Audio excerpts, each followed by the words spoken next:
How's it going, guys? My name is Luke Meyer. I'm here with Duncan Helms. Hello. We're going to be welcome back to the Omaha Outlook. We're going to be finishing up our top 25 preview a touch later than we initially would have liked. However, it was just the way that our schedules Yep. ended up working out. To be entirely transparent, it's I guess the 16th of February, the end of Sunday, so we do have one weekend Yep. of baseball sample size here. I'm sure that will come up more than once Oh yeah. in this show. So, anyways, just to kind of let you guys know, this particular series that we're doing right now, not so much of a prediction and such, but it's more just kind of looking at these teams, kind of seeing players that we do or don't like regarding just something, just general notes. Not so much of a prediction of saying, oh, this team's going to go here, this team's going to go do that, whatever. It's more of just saying, hey, look, these are the guys to watch out for. Yep. So, And I'll, with I'll that give being I'll said, give us a little bit of credit.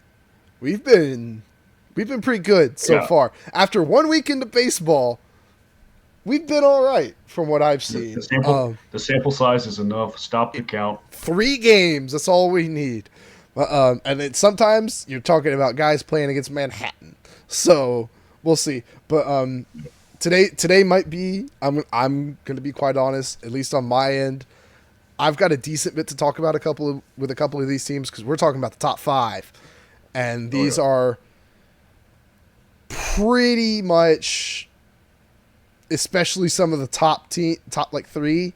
These are the best teams in college baseball projecting this season. Now, one of them's already had a bad first weekend, but Happens. we'll Not to see. me, but it does happen. It does happen, Um, just never to Luke. yeah, yeah. That's the thing is that these teams are going to be looking at here. It's like this is the highest level of hair splitting and nitpicking that we could possibly Oh get my goodness, for yeah, any portions of these. Because there was one team I had to sit there for like 30 minutes to even find. I was like, what could possibly be wrong with this team? You know, I was just yeah, it's just one of those things because I was going back through all the top five teams and I guess just one thing with the format for this show is that Duncan will be taking the odd numbers, I'll be taking the even numbers. We both just kind of did a little bit of research on those, and so yep, one I guess Duncan will be presenting number five Arkansas primarily. I'll interject and such like that. So yep, I did go through there and I looked at all the top five and I was like, yep. oh my goodness, I mean, I've how got do you beat these teams like this? Tennessee and Virginia pulled up over here. So I'll be covering number 5 Arkansas, number 3 LSU, and number 1 Texas A&M. Luke will be covering number 4 Tennessee and number 2 Virginia. We're talking about a lot of SEC baseball today. So these are teams that we have seen a bit more of. And we actually saw a little bit of Virginia last year in the tournament. Oh We yeah, are Mississippi State fans. It's gonna wait, be a theme. SEC is our kind of bread and butter. We know a bit more what we're talking about there. Obviously, as we go on, this is the first time we've done this, so we're gonna learn as we go, especially with some of the other conferences. But this is more our wheelhouse today. These for sure. teams. For sure. Yeah, so I guess let's go ahead and jump right on into it. Tell me about the Blue Pigs, the Fighting Blue Pigs Yes, of Arkansas. the number 4 Arkansas Razor or number 5. I'm already misspeaking. We're off to a flying This start. guy, Last year they were 44 and 16, 20 and 10, which was only second in the SEC. Coach Dave Van Horn is one of the most experienced coaches we've seen so far. 883 and 447 in 24 seasons like as Razorbacks head he's been coach. coaching since you and I have been alive, like 24 seasons. Yeah, since before I was alive, actually. This guy's Yeah, been around for a long time. They've been to 35 regionals, 7 in a row. Last year they hosted. They went 1-2 in their own regional. They lost to Kansas State and Southeast Missouri State, I believe. SEMO. So I'm assuming that's Southeast Missouri. hmm Not great for them. In terms of Omaha, they've been to Omaha 11 times. Last trip was in 22, and we will never forgive them for losing to the eventual champion, Ole Miss Rebels. Yeah, that was tough for us. We didn't even get a year. I hold Thanks, Oklahoma Arkansas. more responsible for that one. Yeah, Arkansas. Come on, Hagen Smith was there. I'm pretty sure you should have won. No, He wouldn't have been there No, then, I was but gonna say, a little before his time. But you're Arkansas. You have good pitching. Come on, win games. last year in the SEC tournament, they went 0-2. So, bit of a disappointing postseason for them, both in conference play and in NCAA play. But I'm going to go ahead and get into some guys to watch for them. And I don't know about you. I've been going through some of the D1 baseball, like top 150s, top 50s for a lot of these players. I think besides transfers, including transfers for some of this, but besides a couple guys, the lowest ranked guy, according to D1 Baseball, that I'm really going to be talking about today was number 56 on list. Mm-hmm. And when we're talking about Arkansas, there's so much talent on this team, and a lot of that's in the rotation. But I'm going to actually start with their shortstop, who's the number 12 shortstop in the nation, according to D1 Baseball, Oh, this. Vehiva Eloy. I looked it up. Forgive me. I'm going to call him Eloy. I'm not going to talk about him too much. Last year he had a bit of a down year. He transferred in from Sacramento State in 24. It seems he had a bit of a tough time adjusting to SEC play. I mean, you look at his Sacramento State numbers, they were absolutely incredible. 376, 427, 662 for 1,089 OPS, 14 homers, struck out 44 times, walked 15. I mean, 152 WRC plus. This dude was a monster at Sacramento State. You look at last year's numbers, 270, 355, 485 for just an 841 OPS. Still hit 14 homers. Hit no triples. He actually hit 5 triples when he was at Sacramento State. Ooh, that's crazy. It is a ton. I think that contributed a decent bit to his slugging. But he also hit 6 more doubles when he was there, so that also hurt. His WRC plus was still 100. So when we're talking about WRC plus, it is weighted runs created plus. Any plus stat, the average is always 100. It takes into account your run environment, which is the park you're playing in, the pitcher you're playing against, the conditions at the ballpark that day, the count you're in, all that stuff. What would the average player do? Average player is always 100. He was exactly 100 last year overall. Mm-hmm. The year before he was 152. So he was 52% better his freshman year at Sacramento State. He struck out more. He actually walked more as well. If we look at his conference stats, at Sacramento State, they're even more insane, but he struggled about the same in conference play, SEC play. 96 WRC plus. The strikeouts go up a little bit, I believe. Like 1%. We look at his batted ball profile. I mean, he's hitting 21% of his fly balls for homers. So This kid is he's clearly got the pop. He's another in the line of elite shortstops that we've been talking about this whole series. But one thing I did want to highlight too is that 27.2% line drive percentage last year. That's a great number because obviously number. Relative to ground balls versus fly balls, line drives are going to be your highest percentage chance for dropping for a hit out of any of those.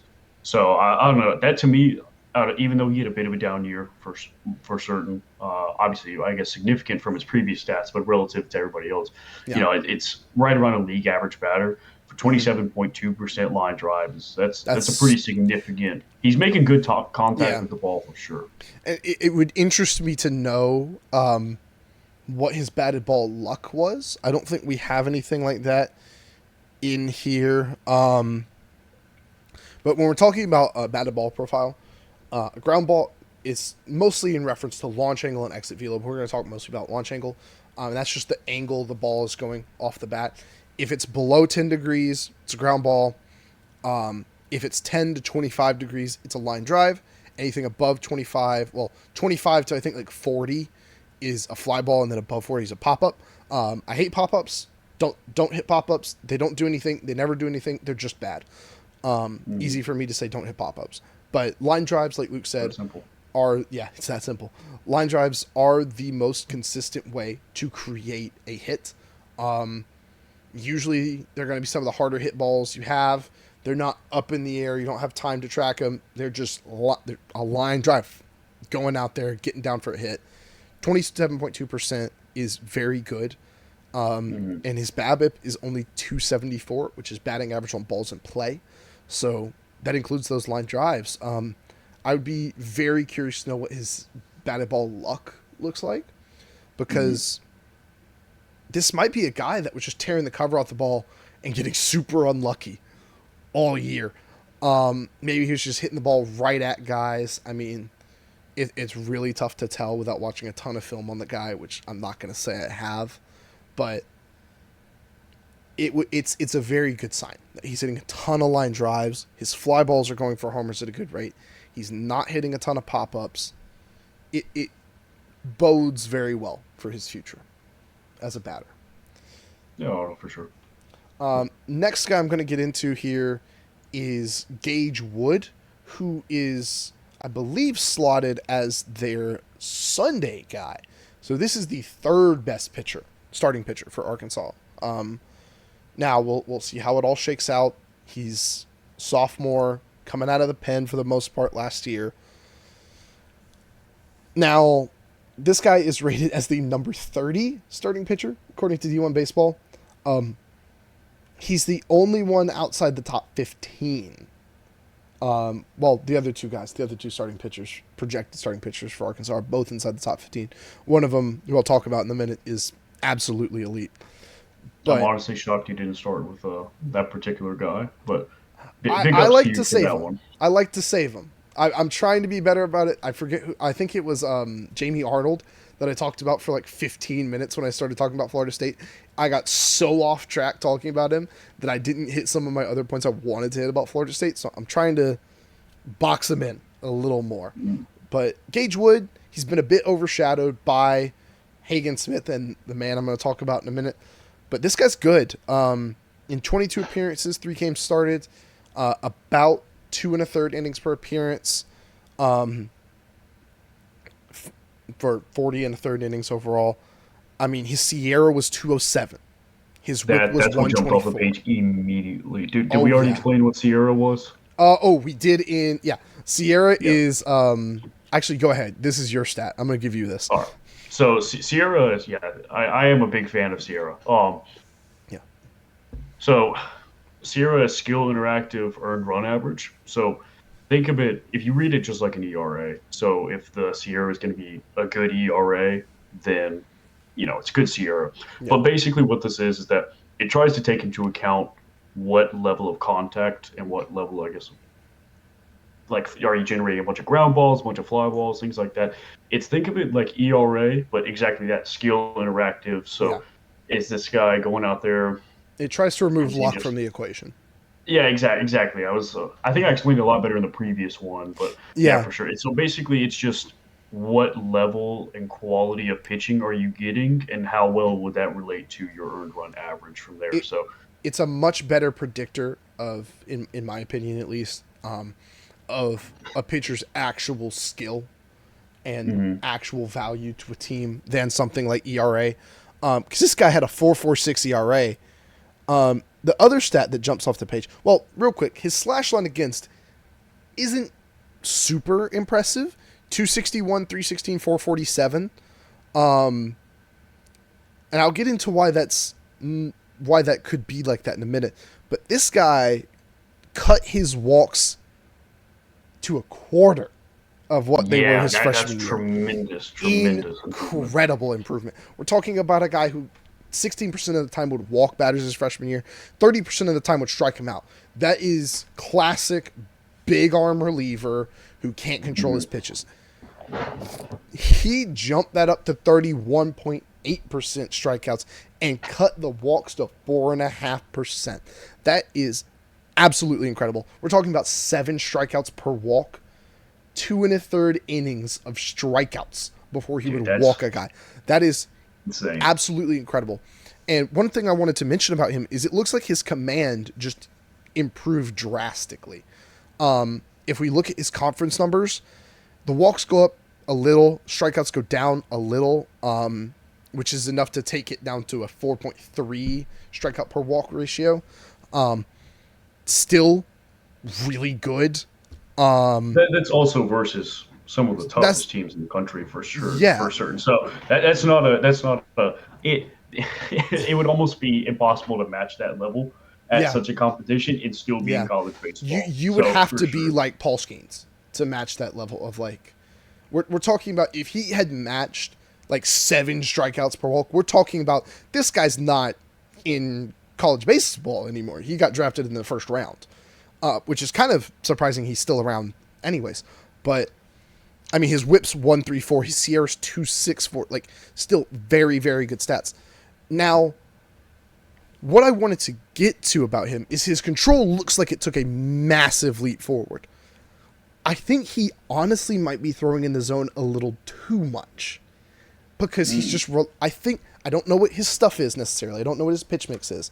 But it can be a thing of my stuff is so good.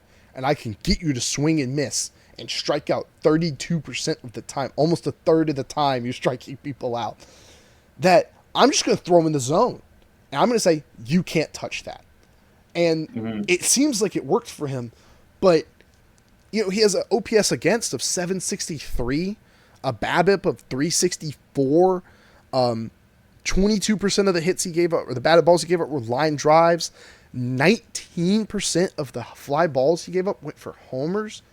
It seems like he was really challenging guys in the zone, and the fly balls for homers actually drops a ton in SEC play. It goes down to 11%, but it seems like he was 11%. 11%. It goes down from 19 to 11. So still high, but it drops down a ton. It seems like he was just really challenging guys in the zone and just saying, hey, I'm better than you.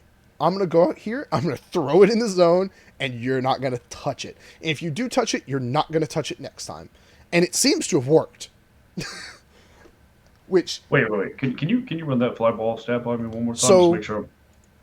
Overall, his percentage of fly balls that went for homers. The home run to fly ball. I thought you meant his outright fly ball percentage. I was going to say, I was like, that is not what I'm showing it all over here. Okay. No. Which he honestly didn't give up a ton of fly balls, partially because he gave up so many line drives. He also popped guys up a lot. So that again speaks to a up in the zone hard fastball that people just aren't touching. And when they do touch it, they're turning it around for a homer or a line drive. And when you talk about SEC play, it's impressive that he dropped stuff down. It seems like he challenged guys in the zone a little less in SEC play. I mean, 6 of his 8 walks that he gave up on the year were in SEC play. So it seems like he was a little more picky about throwing in the zone, which is probably a good thing. But that kind of zone filler is a very interesting profile for a starting pitcher because he's going to create contact one way or another. And it seems like a lot of it's going for ground balls comparatively. And I mean, 11% pop-ups in SEC play. That's impressive. So it's just a very interesting profile for a starting pitcher to have for sure. With elite stuff. Now, will he be able to stretch it out over more innings? Like we mentioned, we're recording this Sunday night, so I am going to go for a lot of the guys to how they performed over the weekend. I don't know who this was against. I don't have their schedule pulled up. I can pull it up. I'll pull that up for you. Yeah, thank you. If you're But not much help. yeah, in 5 innings, he gave up 2 hits, 2 runs, 1 walk, 7 strikeouts. I mean, I'm curious were the runs homers, but they were not actually.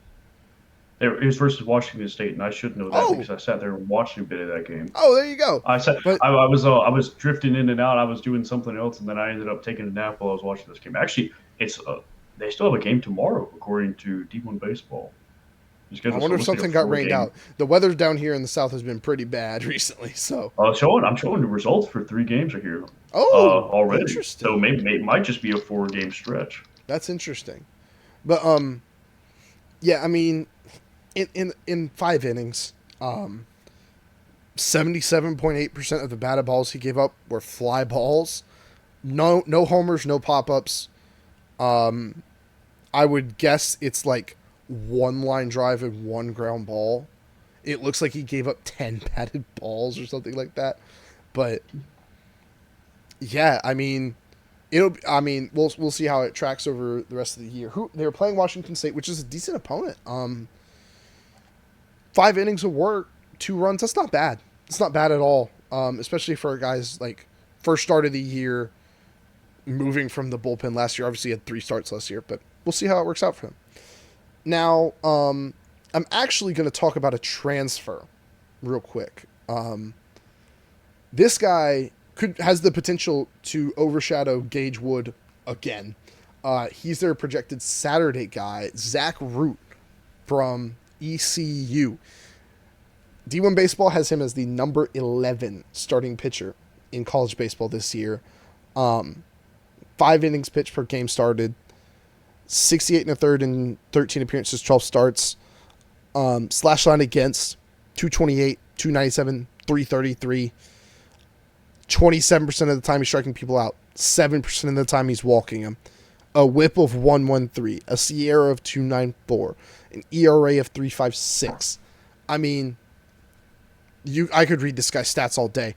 He gave up a homer less than 10% of the time on 35% fly balls. 50% of his batted balls go for grounders. We look at conference play. He does take a bit of a step back, going down to 23.8% strikeouts and 9% walks. Sierra of 348. Yeah, he's pretty good.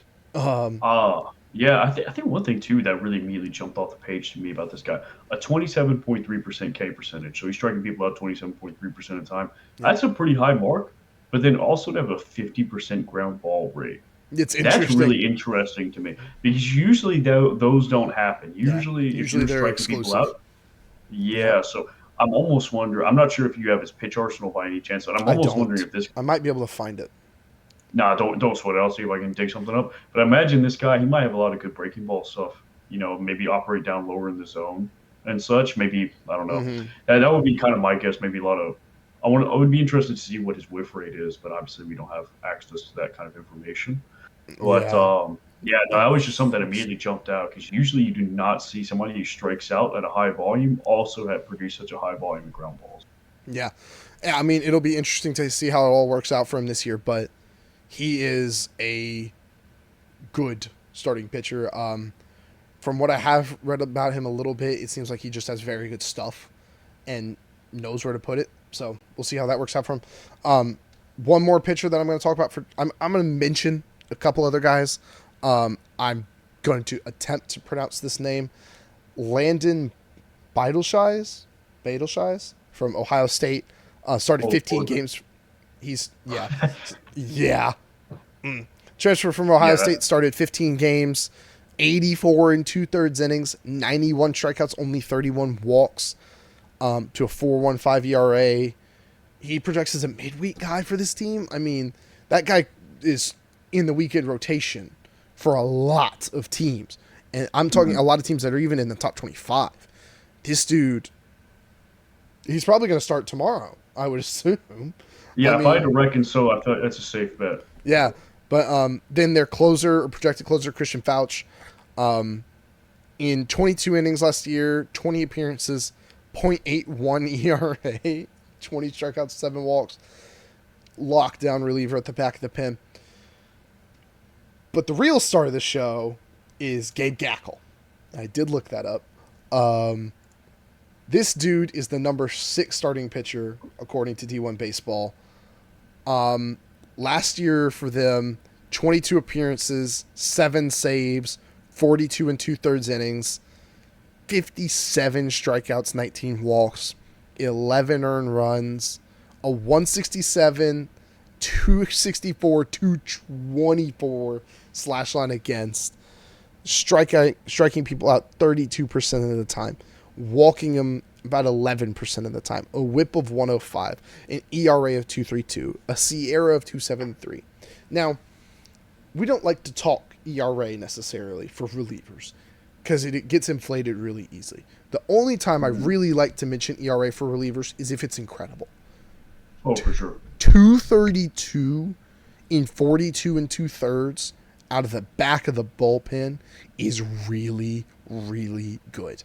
I mean, this dude, I think he might have given up 1 homer on the year from his percentage. I don't have the actual number in front of me. But 49% of the time, he's getting a ground ball. 14% is a line drive. 36% is a fly ball. 2.8% of those go for homers. 7% of the time he's getting a pop up. I mean, every number loves this guy. 85% of the time, if a runner gets on, they're left on base.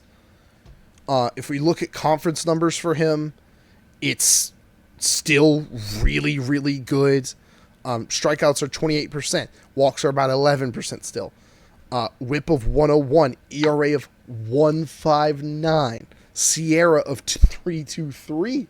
So SIERA almost projects him to regress. But he was such an elite closer that, like, I almost feel like SIERA isn't evaluating him quite right, because it's looking at it going, well, the sample size, maybe he'll come back a little bit on this. The only thing I can sit there and think of why Sierra isn't matching up with ZR, which the disparity is quite small. Yes. The only thing I can sit there and think of is just that walk percentage being 10%. Yep. I think that's pretty much the only thing I can sit there and look at, because even like his batted ball profile that's spectacular and such. Yeah. And just kind of, I guess, elaborate on what you're talking about for the relievers with the ERA, why we don't like to really use that and such. So I'm just going to do a little bit of quick math here. He had 11 earned runs on the season last year across 42 and 2/3 innings. Let's say he gives up a 3-shot home run, right, for 14 runs. And so let me do this math. That would raise up his ERA to just about 3. So that's why we say it's going to double when his we're ERA. talking about, that's the thing, is that when we talk about evaluating relievers, we do not like to talk about ERA, because if this guy gives up one bad ball, all of a sudden he has to make it up across multiple games and such. Yep. To your point, with that being said, having 22 appearances, 42 and 2/3, and having a 2.32 ERA out of the pen is preposterous. There's simply no other word besides outright preposterous. I mean, that's fantastic. 12 appearances against the SEC and a 1.59 ERA is. Oh my gosh, it lowers? Yeah, it lowers. Oh my goodness, I didn't even got over his conference stats. So also, you talk about his walk rate being 10%. His WHIP is 101. He's only giving up a walk or a hit pretty much once when he goes out, once per inning, which is elite. Like, we're talking about a guy whose WHIP, if he walks people less, could drop. And it's already a 1. Like, that's incredible. And like I said, I'm going to go to their game stats. This guy in 5 innings, 1 hit, 1 walk, 7 strikeouts, 1 hit by pitch, 0.63 batting average, 167 on pace, 0.63 slugging, like 38.9% strikeout percentage, 5.6% walk. Now, will those numbers hold across a full season? Probably not. But that speaks to how good this guy is. Now, I actually do have his arsenal. Fastball gets up to 100 miles an hour. Oh, as a starter? It might not as a starter. As a reliever, I'm just saying the potential of a velo there is insane. Yes. Obviously, he's gonna have to conserve some of that velo and such. But we're still probably talking about a mid to upper 90s fastball. Oh yeah. Mid 80s slider, 38% whiff rate. High 80s changeup, 42% whiff rate. And a low 80s curveball that produced a 42% whiff rate. My goodness. He almost has 2 pitches. That's almost a coin flip. Yeah. That's outrageous. And the other one is right at 38%, which I'm curious what the whiff rate on his fastball is. I know. He's got a 4-pitch mix coming out of the back of the bullpen is insane. It makes sense why he's being moved to starter. Like, some guys, like we've said this before, they've got the elite fastball and maybe 1 off-speed pitch that's pretty good. Or maybe 1 really good off-speed and a solid fastball. This guy's got 4 really good off-speed pitches and an elite fastball. There's a reason he's a top 10 starting pitcher according to D1 Baseball, and it's that. Oh, yeah. And the ability 100%. to control it, too. I mean, I think, like you said, the only knock against this guy, and this is like splitting hairs on a molecular level, it's just that walk percentage. Yeah. That's it. But even that, if you're striking guys out 32% of the time, your whip's 1. Yeah. I mean, do what you like at that point. I mean, you're good. Pitch. You're chilling. Like, it's just incredible numbers. he is a guy. Like, you talk about guys to watch, like Wood and Root, like, and the Ohio State transfer whose name I'm not going to try to pronounce again. One Those are shot deal. guys. Those are guys who, like, on most other teams, are potentially Friday guys. And Oh yeah. to be quite honest, they're not touching him. Like, Mm, unless he somehow either just falls apart or they turn into something insane, his Friday role is locked down on one of the best pitching staffs, if not the best pitching staff in America on paper. Now, again, will it play out over the course of the season? We'll see. But this could be one of the best pitching staffs in the nation, if not the best. This is an oh yeah. incredible pitching staff. This is also this is With ease, Arkansas's might I MO. add. This is their MO. Mhm. They go out and they pitch. And I'll get into that a bit more in a minute as to their notes on the team as a whole. I'm going to get into a few guys in their lineup, transfers in. Cam Koziel from Vandy, Brent Iredale from New Mexico Community College, Justin Thomas, who also happens to be the name of a very good golfer, from Florida Southwestern Community College, Charles Davalin from Florida Gulf Coast, and Logan Maxwell from TCU. I mean, all look like good pickups. I was looking at the community college and JUCO guys. Brent Iredale is actually from Australia. Last year, he had 22 doubles, 25 homers, 24 stolen bases. He batted .441. He's got 42 homers in his career. He had 78 RBIs and was responsible for 94 runs. Did you say he's from Australia? He's Australian. He's from Sydney. Wow. I Yeah, wonder. it's interesting. But I wonder if he's born and raised there or not. But I maybe couldn't tell you. maybe he was just Kyrie's situation, born there. And Hey, then, maybe. But and Justin Thomas is not related to the other Justin Thomas. He's actually from Savannah, Georgia. He, interestingly, was at UGA and then went to Florida Southwestern State after not having a great year as a freshman at UGA, and had a pretty dang good year there. 393 average, 14 homers, 35 stolen bases. hmm. That's speed. That's an interesting guy to have on your team. And we talk about some of the other guys like Cam Koziel last year as a freshman at Vandy, mostly DH'd. Played in only 19 games in conference play, WRC plus of 80. We'll see how it works out. Charles Davalin, Florida Gulf Coast, played a good bit. His conference numbers are decently impressive, 126 WRC plus. And then Logan Maxwell was a 3-year guy at TCU. He's a senior. He's going to probably DH for Arkansas, but he did DH for Arkansas, sorry, over the weekend. But he's a corner outfielder. He isn't necessarily a big power guy, but he walks more than he strikes out. Those are just good transfers to bolster a lineup. We'll see how it all transfers over, especially considering Arkansas's MO, in recent years at least, is their pitching is incredible and their lineup isn't amazing. And we're talking about isn't amazing for, like, the cream of the crop best teams. Yeah, relative, of course, Yes, relative. I will say, I have some of their stats from last year. In conference play, their average... Actually, I want you to guess where they were in the league, in the SEC, in terms of, let's say, runs scored and average. Runs scored and And like batting ERA average. average? Batting average. Oh, batting average. We know their ERA was Runs incredible. We don't have to runs talk scored. about I'll go 10th, it. Okay. and average. I will go. I believe in the Blue Pigs. I'll give them 8th.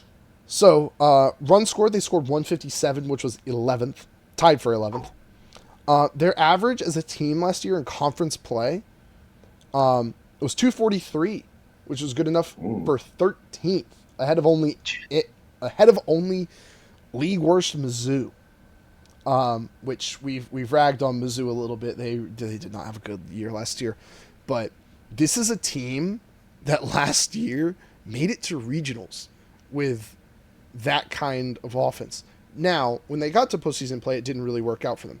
That could be a very big reason why. I mean, as much as we talked about with the Floridas of the world that are big home run hitters, those kind of teams that, when you get to the postseason play, you're facing the best pitching. It can be hard to produce runs from that standpoint. I mean, same goes for a team that can't hit very well. That's Arkansas's problem, it seems like, last year. But also, your pitching is now facing other really, really good pitching. So it's where you could blow people away for a lot of your season. I mean, Arkansas, even in the SEC, went 20-10 with a bad. Let's be quite honest, a bad offense. Mm-hmm. They made it to postseason play and couldn't make it out. I mean, when we look at their postseason numbers here, sorry, I have the wrong thing pulled up. If we look at the Fayetteville Regional, if you had something While to you say, pull go that ahead. up, Yeah. yeah, while you pull that up, I think that's kind of been a theme with Arkansas over the past few years is that Mm-hmm. they have very good regular seasons and such, but it seems Mm-hmm. like a lot of times in the postseason they just can't seem to put it together. Yeah. Obviously, they moved back to the College World Series, scoring this back in 2022. Yes. A lot of times it just seems like they struggle for a team that is as talented as they are Yeah. and is so evidently talented by absolutely blowing away everybody else in the regular season. Yep. But it's just, I mean, like last year, for instance, they lost 6 games out of conference. They lost Yeah. 16 games overall. 10 of those came in the SEC. So it's It's like, I mean, they're incredible. blowing people out of the wall. 20-10 in the SEC. So it's one of those things that this has been something like, I guess, just weighing on Arkansas is they can put together these great teams and such, but a lot of times they get to the postseason and it seems to be a struggle and such. And obviously, I'm not knowledgeable enough to say this team will repeat that pattern, this team will break that pattern and such. But just kind of hindering on to your point is that, man, it seems like this whole program just really kind of struggles a bit when it comes to the postseason. And so it'll be Yeah. interesting to see how it plays out onto this year. Yeah. And going back to last year's regional in Fayetteville, they actually put up 17 runs in their first game. They beat Southeast Missouri State 17-9. In their next game against 3 seed Kansas State, they lost 7-6. Mm. And then in their last game, they lost to Southeast Missouri State 6-3. So after that first game, I mean, 6 runs in a regional is not a bad showing, but only 3 runs against the 4 seed Southeast Missouri State. Now, I can't speak to how good Southeast Missouri State is. Clearly, they're pretty dang good. They made the regional. They beat Arkansas. They beat Louisiana Tech. They got smoked by Kansas State in the last game, but it's interesting. Like, you put up 17 runs in one game. You wonder how that happened. Then you don't even put up a combined 10 in your next 2, and you scored 6 runs in one of those games. Like, your pitching can do a ton for you, but eventually your pitching's going to run out. You're going to have thrown your guys for 6-7 innings. Talking about postseason, maybe more. And at some point, your offense has to show up on the other side. And unfortunately for them, on June 2nd, it did not, and they only put up 3 runs. And we'll see how that all works out for them. I like the transfers they got in this year. I like Aloy to potentially be a better offensive player for them this year. When you look at the rest of the guys on this team, there's not a ton. It's not a ton of offense. I mean, they're really only returning 1, 2, 3, 4 guys, and only 2 Well, of those have over 200 plate appearances. I mean, given the state of their offense last year, they may not necessarily be the greatest tragedy in the world to be not Returning. returning as many Yeah, no, guys as for possible. sure. So I don't know if that's necessarily But then you look at the such guys a they're bad returning, thing. and it's like Kendall Diggs, projected DH, slash 229, 346, 395. Their other guy over 200 plate appearances was Aloy, and he had a down year. Now, could he show up and bat a lot better? I think he's absolutely talented enough to do that. Mhm. And like we said, this is a very experienced coach who's been there, who's done that, who knows what it takes.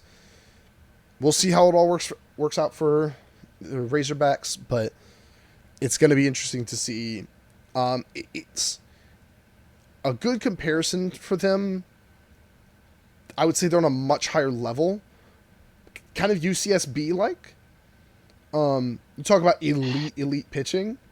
Obviously, Arkansas is a good tier or two above UCSB in pretty much everything.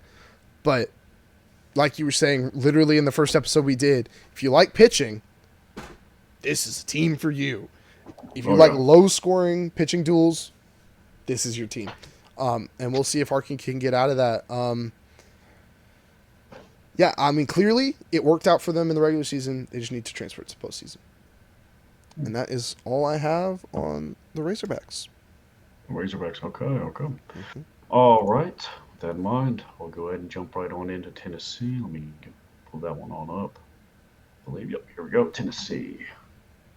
Snag my notes. I was just looking at actually some college baseball scores around the country. As we said, we're recording this on Sunday, so there's still some Yes, games some going games on. happening right now. Oh, well, yeah, I was going to say Oklahoma State versus Texas, 4-3 in favor of Oh Oklahoma my State. goodness, that's a really good Yeah, game. yeah, top of the fourth. I'm almost regretting recording it this Oh time. my That has goodness.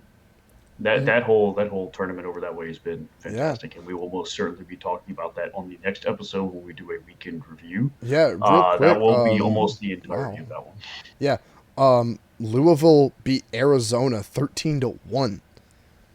To my memory on this, Arizona has not had a very good weekend. Yeah, They've not had a I great was weekend. decent. Oh wow, Ole Miss beat the crap. Okay, yeah, we'll be talking about this more later. I need to save that Yeah, segment. yeah, just was peeking it up while you're chit chatting about that one. So let me Yeah. go ahead and get my auto Gosh, now notes you've got pulled me up. looking at scores. Holy Oh, I crap, we have know, a dude. I was basketball score. It's the first half what? of a basketball game. Rhode Island beat William and Mary 36-22. Oh my God! That's I actually hilarious. heard in the seventh inning of that game they just pulled out a tee and Bing! they told the guys to have fun.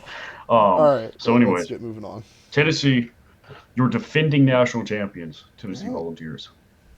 So last year they had a record of 60-13, went 22-8 in the conference. Whenever we said Arkansas was second in the conference, or there, I believe you said second or tied for second for record. Yeah, they were second. This is why. Yeah. Yeah. Okay. With obviously coach that needs no introduction, Tony Vitello, Yeah. and as I just said, they won the national championship. It was a tremendous year for Tennessee baseball, and I think I want to harp on that a little bit before we even really get into this. So historically, year last year, I believe this is across the country and such, if I'm not mistaken. I believe, though, according to this, that they were first in runs scored and sixth in ERA, and they were the Whew. first team to eclipse 60 wins since 2002. It was Wichita State did it, right? Yep. Wichita State in 1989 was the most by a national Oh, title that's winner. what it was. I was Yep. watching the Tennessee So game earlier and they mentioned it. yeah. So obviously that was a very very historic team. That was one of the best. And we talked about a team that just mashes home runs. I mean, that was Tennessee last year. Um, so, anyways, looking back at that team, they returned some of the talent, but a lot of the stars were missing. Obviously, I think the most notable one's going to be Christian Moore. They're going to be missing a good amount. Um, with that being said, though, this team is definitely very talented. It's still going to be a force. They're still going to be a factor. There's a reason they're ranked number four. Um, but they also have a long road ahead of them.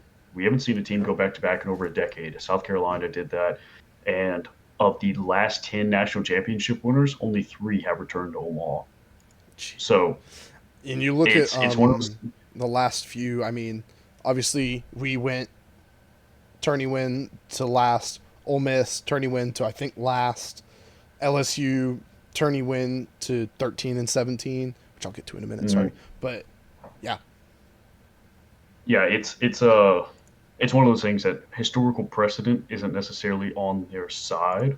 However, I think if there's a team to buck the trend, they have a good chance to be it for sure. Um, I'm not saying in terms of I guess national championship, but I'm saying more in terms of being competitive year in and year out, even after national championship win. So, anyways, I kind of want to talk about their pitching a little bit here. So their Friday guys seem set in stone. Liam Doyle, this is a guy Tennessee Volunteer fans are extremely high on at the moment. they are all about some Liam Doyle. And for good reason, I'll touch base on him. But it's kind of an interesting situation here is the Saturday, Sunday kind of rotate, and also just see who's going to be in the bullpen because they got a few different guys here. So according to D1 Baseball a little bit ago, about I guess whenever they published this, Nate Snead was projected to be their Saturday guy, but as of right now, it looks like he's actually going to be in relief for the bullpen, and Marcus Phillips is actually going to get the bump up to be their Saturday guy.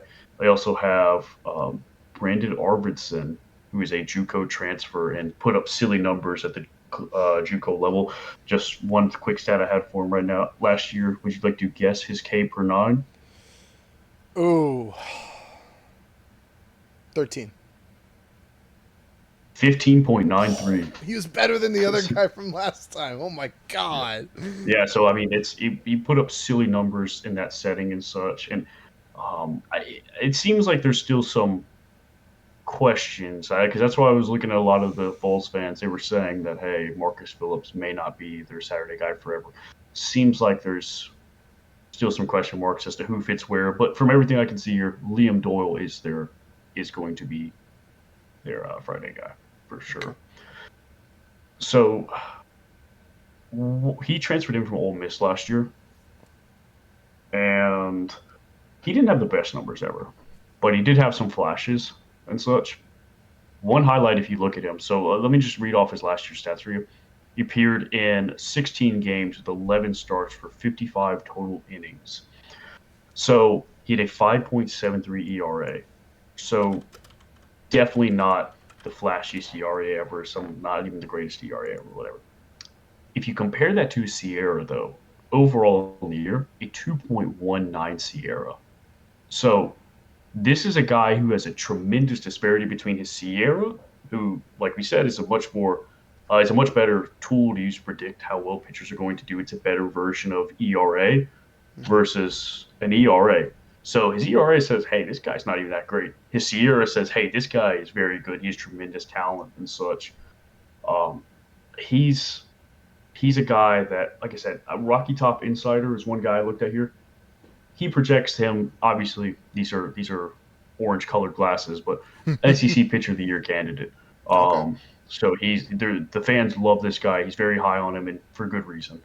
Looking at his strikeout rate, 34.7% on the year at Ole Miss last year, with only Phew. 8.7% walks. So he's Phew. striking guys out over a third of the time, not drawing too terribly many walks. He's getting for every walk he's drawing, he's getting about 4 strikeouts. So obviously, pretty dang good numbers. One thing with him is he's a big fly ball pitcher.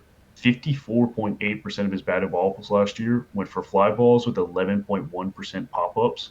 So we're looking at a guy who's about 65, 66%, so two-thirds of his I guess batted balls are going a launch angle of what greater than 25 Greater degrees than or 20, so. like 25 to 40 degrees. That's a lot.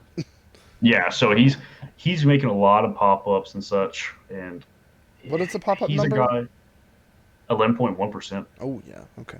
Yeah. Yeah, so he's a guy to watch for sure. He's somebody that the regular numbers don't love him. He actually transferred in. He started off at Coastal Carolina, went to Ole Miss, and now has found himself at Tennessee in the Friday role. And I don't think there's any place this guy'd rather be, honestly. So Yeah. I wish I had a greater body of work to tell you about with him, but I mean, 55 innings of work in the past 2 years. He has 55 innings in both the past ones, so it's Yeah. not really much else. Do you see anything that jumps off the page for you as Um, this guy?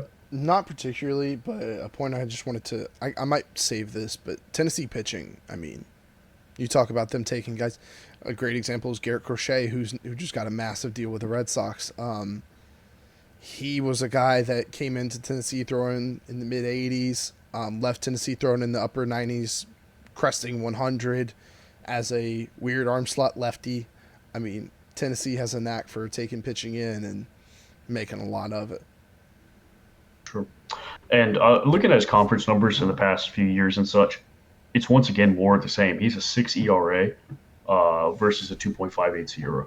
So once again, Okay, his yeah, ERA is not good. Sierra likes it guy, shows that he has some stuff, and he'll be a guy to watch out for, plain and simple for him. okay. So, and keeping with their, I guess, pitching and rotation such. The next guy I want to talk about here is Marcus Phillips.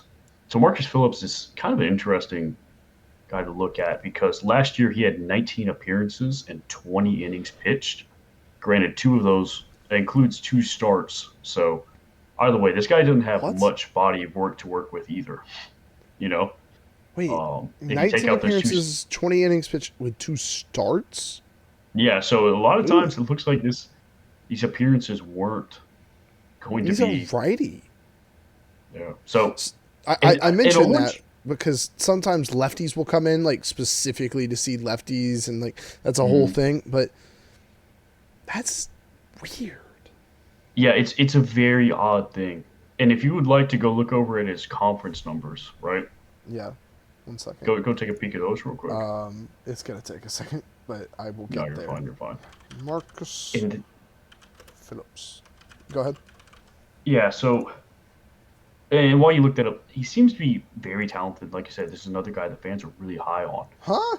But he just yeah, exactly. No, he He doesn't has have a ton of experience. one out, but he got the save. He has one out, so I think that kind of speaks. It seems like he was Oh, a Sierra's spot guy. horrible. Yeah, in his one out of conference play, He's Sierra is just horrible. he's trash, trash. So anyways, Luke's a Tennessee so hater. yeah, yeah.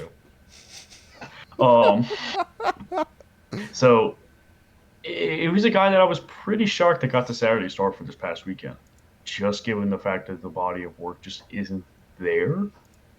But he did pretty well. So looking at it here, I Yeah. believe I mean, looking at these numbers, I think he only went for about four innings. He allowed one hit, two walks, no runs, four strikeouts. So, I mean, he did quite well. I believe they were playing a Hofstra, so not Yes. exactly, yeah, not exactly cream of the crop and such. But Yeah. I mean, it's going to be interesting. And the reason why I wanted to bring up Nate Snead earlier and Marcus Phillips, because I would like to see their dynamic. Because here's my thought process on it is that you have a guy like Marcus Phillips, maybe he doesn't go in and pitch 5, 6 innings, Hmm. but maybe he only pitches four and they bring out Nate Snead to eat up the rest of the innings. They kind of share that. So Yeah. maybe Marcus Phillips goes for four and then all of a sudden Nate Snead comes out of long relief and he just goes out there, pitches 3 innings, and then they have a setup closer or whatever they want. I think if I had to guess, that would be Tennessee's strategy here is that, hey, we aren't going to let Marcus eat up a ton of innings. Nate Snead's right behind him in case there's some trouble. That would be my assumption from I guess 10,000 feet up above. Yeah. I don't know what you would think on that, but I that's kind mean, of what my opinion I is. think it's a very valid strategy. It's it gets into the thing of, you know, if Phillips goes out there, has a really good start, it's a game you can win. Maybe you do want to throw Snead, but maybe it's like, the game's not even close anymore. Let's save Snead, throw him Sunday. Mhm. It gives you a little flexibility, but it also takes away a little bit because if you have to use Mhm. Snead every Phillips start, it's it's tough. Also, real quick, I think I read Phillips is 6'4", 235. I think I read that right earlier. I got Yeah, close to 6'4", space. 246, Big according dude, to this. Yeah. but yeah, it's an interesting strategy. I don't know what they ended up doing Saturday, but yeah, I mean it's certainly interesting. And when you've got a guy like Arvidsson back there who dominated in JUCO, I mean, you have options essentially. And Sure. Tegan Coons, is that his name? I believe that's his name. Yeah, he I'll look. was I'll he's look a him looks up. like a true freshman. Yeah, I don't have too many notes on him from there, and I actually want to go back and see who they started Oh, today. 'Cause I'm like, yes, um, yeah. Sorry. Just I was just. Are you going to talk about Arnold Abernathy at all, the other freshman? no, by all means. Okay. So we'll start with Abernathy. Shortstop. Number 6 prospect in the state of Georgia. Number 3 shortstop. Number 61 overall. Number 16 shortstop in the country. In 2023, as probably smaller than this, but 5'10", 170. 2023, he was 17. What do you think his top velo was from the outfield? 5'10", 170. From the outfield, Yeah, probably so like smaller than throw that. Yeah, like Okay, just so throw them full all in. on Okay, as hard okay. as he can throw it, janitor throw, everything I'll go 98. on the money. Do you know Really? how nuts 98 miles an hour is? No, that's insane. Do you know what like Preposterous. Ronald Acuna's average velo from the outfield? Now, average velo from a dude like Ronnie is like upper 90s, which is nuts. But like he's throwing 88 on the infield. This guy's a shortstop with a rocket arm. But then we talk about Tegan Coons. I don't know if that's how you say his name. He's from Pennsylvania. Both of these guys are perfect game grade 10s, which are the cream of the crop prospects. He was the number one overall pitcher in the state of Pennsylvania. He was the number 11 right-handed pitcher in the nation, number 45 prospect overall. He's also a switch hitting shortstop. That's a thing. 6'3", only 177. He's built like you. But he got his fastball up to 94 with a curveball that nears 3,000 RPM, which is crazy. 3,000 RPM. Goodness Yeah, that's like gracious. I'm curious. I might look it up in a minute what Charlie Morton's curveball is, 'cause I think it's somewhere around there. But yeah. Also to put into perspective how hard 98 miles an hour is from the outfield, this guy who throws 94 off the mound in 23, back in 22 he was throwing 90 from the outfield. So yeah, these are two very interesting freshmen that they got in. For sure. For sure. I mean, and that's always my assumption when I see these guys who are likely to start on the number 4 team in the nation Hmm. and you have two freshmen starting. My assumption is that these are freaks of nature, just as you just described from there. These aren't Hmm. your average Joe freshmen. So I'm glad you said that because I didn't have hardly any notes on those guys. Yeah. So By the way, Charlie Morton. For those who don't know, I don't think he's with the Braves anymore, but he was with the Braves for a couple seasons. Got a absolutely stupid curveball. He was the second highest spin rate in qualified pitchers in the MLB on that curve, 3,000 RPM. So yeah, this so guy's I mean throwing that's a still Charlie Morton spin rate curveball. Now, I don't know how when we start talking about spin rate on pitches, we start getting into like effective spin and like like gyros, like all kind of crazy stuff. Charlie Morton's curveball is one of the best in baseball. So we're talking about like it is literally like high 90s efficient in terms of using its spin. I doubt Abernathy or Kuhn's spin is like that, but 3,000 RPM on that curveball as a young guy is wild. yeah, for sure. I mean that's kind of insane, honestly. I'm glad you brought Yeah, that up because yeah, yeah, fun stat. indubitably. So next guy I want to talk about here is Andrew Fisher. So this guy transferred in. He started, well, I guess he started in 2023 at Duke, transferred to Ole Miss, and now he has transferred over onto the Tennessee Volunteers. He's looking to be their third baseman, but it looks like today they played him at first. So Oh, it looks like he's a corner infield kind of guy from there. So, anyways, last year at Ole Miss, a slash line of 285 batting, 397 on base, 643 slug for a total of 134 WRC plus. Now, looking at his conference numbers last year, they did take a pretty decent dive from there, pretty much across the board. 265 batting average, 353 on base, 590 slug. Most important thing is 114 WRC plus. So hmm. he did take a bit of a dive come conference play. Now, with that being said, the reason I bring this guy up is because he hits the ball 400 feet consistently. He had Oh, 20 home runs last year, and 11 of which came in conference play. So shoo, he's yeah. not like a lot of guys who hit all their home runs playing against the Hofstras of the world. No, he hits his home runs versus everybody, and it's one of those things that he's going to be interesting because Tennessee last year was a home run hitting machine. I mean, they would just go out there, home run, home run, home run afterwards. I mean, just it was silly the level of the video game numbers they put up that we discussed earlier. So I think that this guy is going to be right here at home in this Tennessee lineup. I think they're going to look to him a lot to say, hey, man, look, let's go out there and get a home run. Let's go from there. And of all the guys that they're bringing in, that they're returning, he definitely is the highest home run count by a lot. So he's returning 20. The next guy, there's two guys that are bringing in 12 home runs. So kind of what I wanted to snowball this into is that it's going to be interesting to see how their offensive identity looks coming into this year. Are they still going to be this super home run heavy team? Are they going to change a lot like Florida? It's going to be the same questions that we have for Florida Oh yeah, because I mean there are glimpses of power, but maybe not the definitive power that you had last year. So it'll be interesting what their offensive identity is going forward. for sure.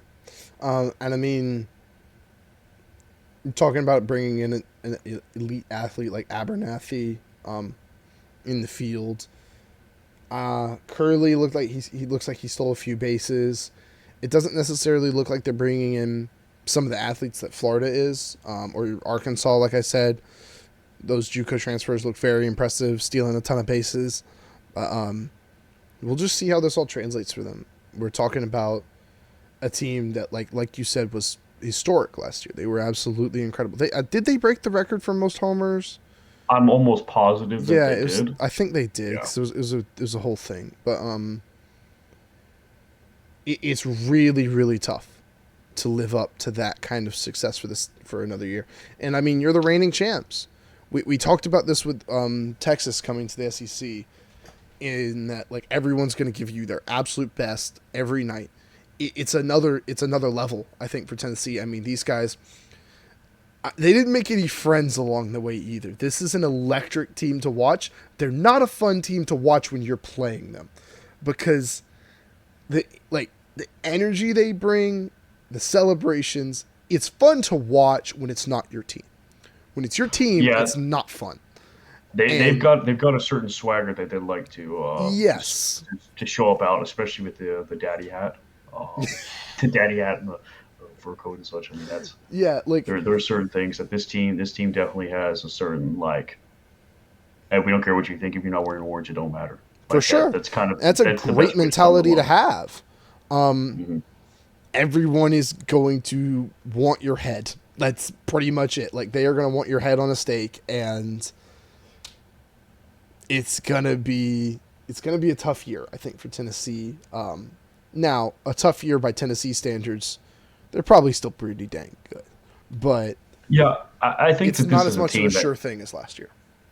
yeah, and I think that's kind of what I have towards the general portion of my notes. I still want to hit on one or two guys before then, but Mm-hmm. is that I don't think that they're going to have the drop off that we see a lot of other teams who win the national championship make.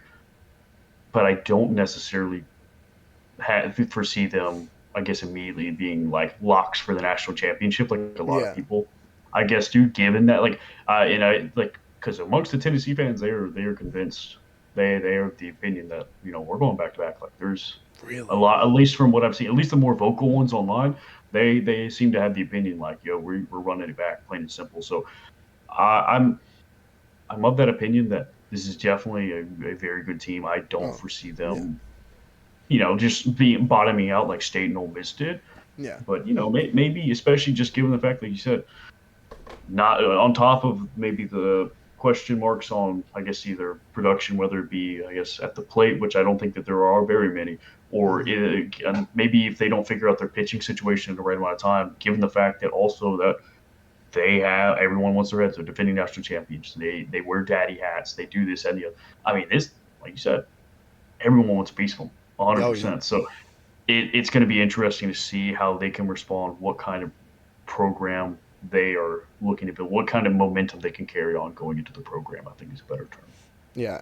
Also, I'm trying to think of a good example here, because I hate comparing people to Philly fans, but I Oh, th- Duncan is not making any friends on this podcast. I'm not. Tennessee fans are incredibly passionate. A lot of SEC fans are. I'm not. Philly fan is the wrong comparison. I'm not. It's wrong. I'm cut that. No, It's not what no. I say. Say that Duncan is We're a not Tennessee cutting hater. anything, but Duncan is a Tennessee hater. it just Well, it well, well. adds another level of like, I'm not gonna go out there and say that like, oh, I love Auburn fans. I don't, but there's another level with Tennessee that, like, even if you're not like Bama, which is their biggest rival in football, like, even if you're not one of their absolute closest rivals, you don't like them. Like it's another thing with Tennessee, and that just builds on to teams are going to want to go to Knoxville and beat the crap out of them. And I'm not saying that teams are going to want to go anywhere and lose and not beat the crap out of somebody. It's just, it stacks. It builds and builds and builds and builds and builds. When you have all the Tennessee fans saying, hey, we're incredibly good, we're going to run it back. You won the national championship last year. You did lose a good bit of talent, but you're really going to have to go out there and prove it this year. I think this year's going to be a lot harder for them than last year. Now, we're talking about the number 4 team in the nation according to D1 Baseball. A hard year for them is still a really good year for a lot of other teams. Oh, I yeah. really don't doubt that we're going to see this team bare minimum in the regionals. Like, absolute Yeah, bare I would minimum. project this team likely having a Yeah. very solid seating in a super, and that's kind of what I'm Yeah, seeing like, here. And so it's one of those things that yeah. it's by no means, besides Duncan being a Tennessee alongside the North Carolina State leader. Oh my goodness, I Yeah, hate this is everybody. Duncan hates everybody. Um, you should see what he says when we're not recording to me. Oh my So, goodness. anyways, he yeah. So this will by no means be a bad team No, by any. I can't not stretch at that. all. It's just there's gonna be a level of, like we said about Texas, teams are gonna give you their best every single night. Every night is a must-win game for the teams that are coming in to play you, because you're the team to prove it against. You just won last year, and like I said, you're not returning everybody, but you are the team to beat. People are going to go out there, and every win against you is a very important win for the team that got it. And I think it's going to be a tougher year for Tennessee, Mhm. which is to say, like I said, absolute bare minimum regionals, probably supers if not Omaha. So, yeah. Sure. Um, with that in mind, I still have one more player I want to talk about here Mm-hmm. for Tennessee, even though that's saying like a conclusion. Yeah, I'm sorry, I It's was no, rolling. Duncan, you're the worst. You're a Tennessee hater. It's okay. Oh You my wanted to end the goodness, Tennessee talks as soon as possible. It's okay. it's not So, true. anyways, um, so the last guy, Dean Curley, great baseball name. We are Oh once yeah, again I am now have 2 great baseball names. We love to see that. you'll never beat Drew So Titsworth. no, I never aspired to. There's just no way. Um, so looking at this guy, last year he's a freshman. In fact, he was a second team freshman All American. So, quite a good player. Looking at his numbers last year, he batted 285, 386 on base, 502 slug. And I mean, he's for a freshman had a tremendous amount of production. His WRC plus was only about 110, which is 10% better than league average. But hey, if you're the starting shortstop on a championship winning team, I mean, you seriously have some level of pedigree For sure. on from there. And I think that really shows because if you look at his conference numbers, these are all very similar numbers. Very similar numbers. I think the only area where he really took a significant drop was his slugging. Outside of that, I mean, he had very consistent numbers. Drew just as many walks as he did strikeouts. I mean, a very mature player given the fact that he's a freshman. Yeah. So, and I also have a little bit of stats here regarding him according to Baseball America. So, according to Baseball America, he has plus power to the pull side and has shown promising field to hit with a 90% overall in zone contact rate. 6'3" infielder, 107 mile per hour, 90th percentile exit velocity, was among the best college hitters who had a contact rate of at least 80%. Dang. So, Usually, contact guys like that, you don't see a ton of pop, but 107 is very yeah, and good. that's why he's in the 90th percentile. Yeah, So, when that's I'm saying true. all those stats, all those numbers, what those basically mean, the kid's got the tools. Yeah. I mean, you see a lot of guys, may have tools, they may have 1 or 2 tools. Just because you're a tool doesn't make you a mechanic. Like whatever. This guy very easily is a mechanic. I mean, this Yeah. guy, he has tools. He knows how to use them. He's somebody who I think that if Tennessee wants to go back and live up to their aspirations that their fans have set, that their program has set and such, this is a guy that will need to be at the forefront of that charge. Yeah. I don't foresee it, given the fact that, like I said, this is what he did as a freshman. Now he's considered a veteran. He's one of the guys who won a national championship. He's been there. Guys are going to be, even though he may only be a sophomore, guys will be looking towards him. So Yep. he's going to have to step up. He's going to have to be a leader on this team, both on and off the field. Yep. I have very little doubts that he will do it on the field. I don't know much about the guy off the field and such. I'm sure he's a fantastic guy who can there, but basically what I'm saying, this guy's a very good ball player, and he's a guy to watch out for. Oh yeah. 100%. All right. So, I mean, given that we've already borderline, we pretty much, We had our closing arguments. we are our closing arguments for Tennessee. That's all I really much have to say on to there. So, Yeah, I mean, we can go ahead and move on if you yeah. like. All right. So getting into number 3, the LSU Tigers, the Bayou Bengals. Last year went 43-23, 13-17. Like I said before, 11th in the SEC. Their coach Jay Johnson needs, again, like Vitello, needs no introduction. In 3 seasons is 137-62. They've been to 36 regionals, 12 in a row. Last year in the regional, they lost to UNC. There it is. Who hosted. LSU went, I believe, yes, 3-2. They beat Wofford, lost to UNC, beat Wofford, beat UNC, and then lost to UNC in the final game. Pretty much all the games were close against UNC. Like this team was 1-2 runs away from advancing out of this regional. They have been to 19. They've been to Omaha 19 times. Last time, you may remember, was in 2023, in which they won in 3 games against the University of Florida. Last year, they made it to the finals of the SEC tournament, lost to aforementioned Tennessee. This team had a really good postseason despite not making it out of the regional after a... It's tough to call 43-23 disappointing, but when you went 13-17 in SEC play, coming off a national title, it's relatively disappointing regular season. It's relatively to LSU's incredibly high standard. I was going to say they call themselves the powerhouse of college baseball. Yep. So these are self-imposed standards, and like we said, this just kind of highlights really how difficult it is to go out and repeat a national championship and repeat getting to Omaha. There's only 30% chance that you're getting to Omaha, according to what we just talked about, 3 of the last 10. I mean, it's really hard. It's very difficult, and that's why we a little bit. Duncan was, besides being a Tennessee hater, was a little bit negative towards Tennessee. Yeah, and I mean, LSU last year, if they had won that last really close game against UNC, they would have played West Virginia, who UNC beat in 2 close games. And then UNC, I believe, got eliminated by Tennessee. Yes, they did. Tennessee and Florida State eliminated UNC. But this is a team that, with a little bit different of an end, like a little bit different last game, a little bit more offense, they could have been in Omaha maybe last year. So this is a team that, like I said, despite the regular season, was very close in the postseason. Some guys I just want to mention quickly because they need to be mentioned.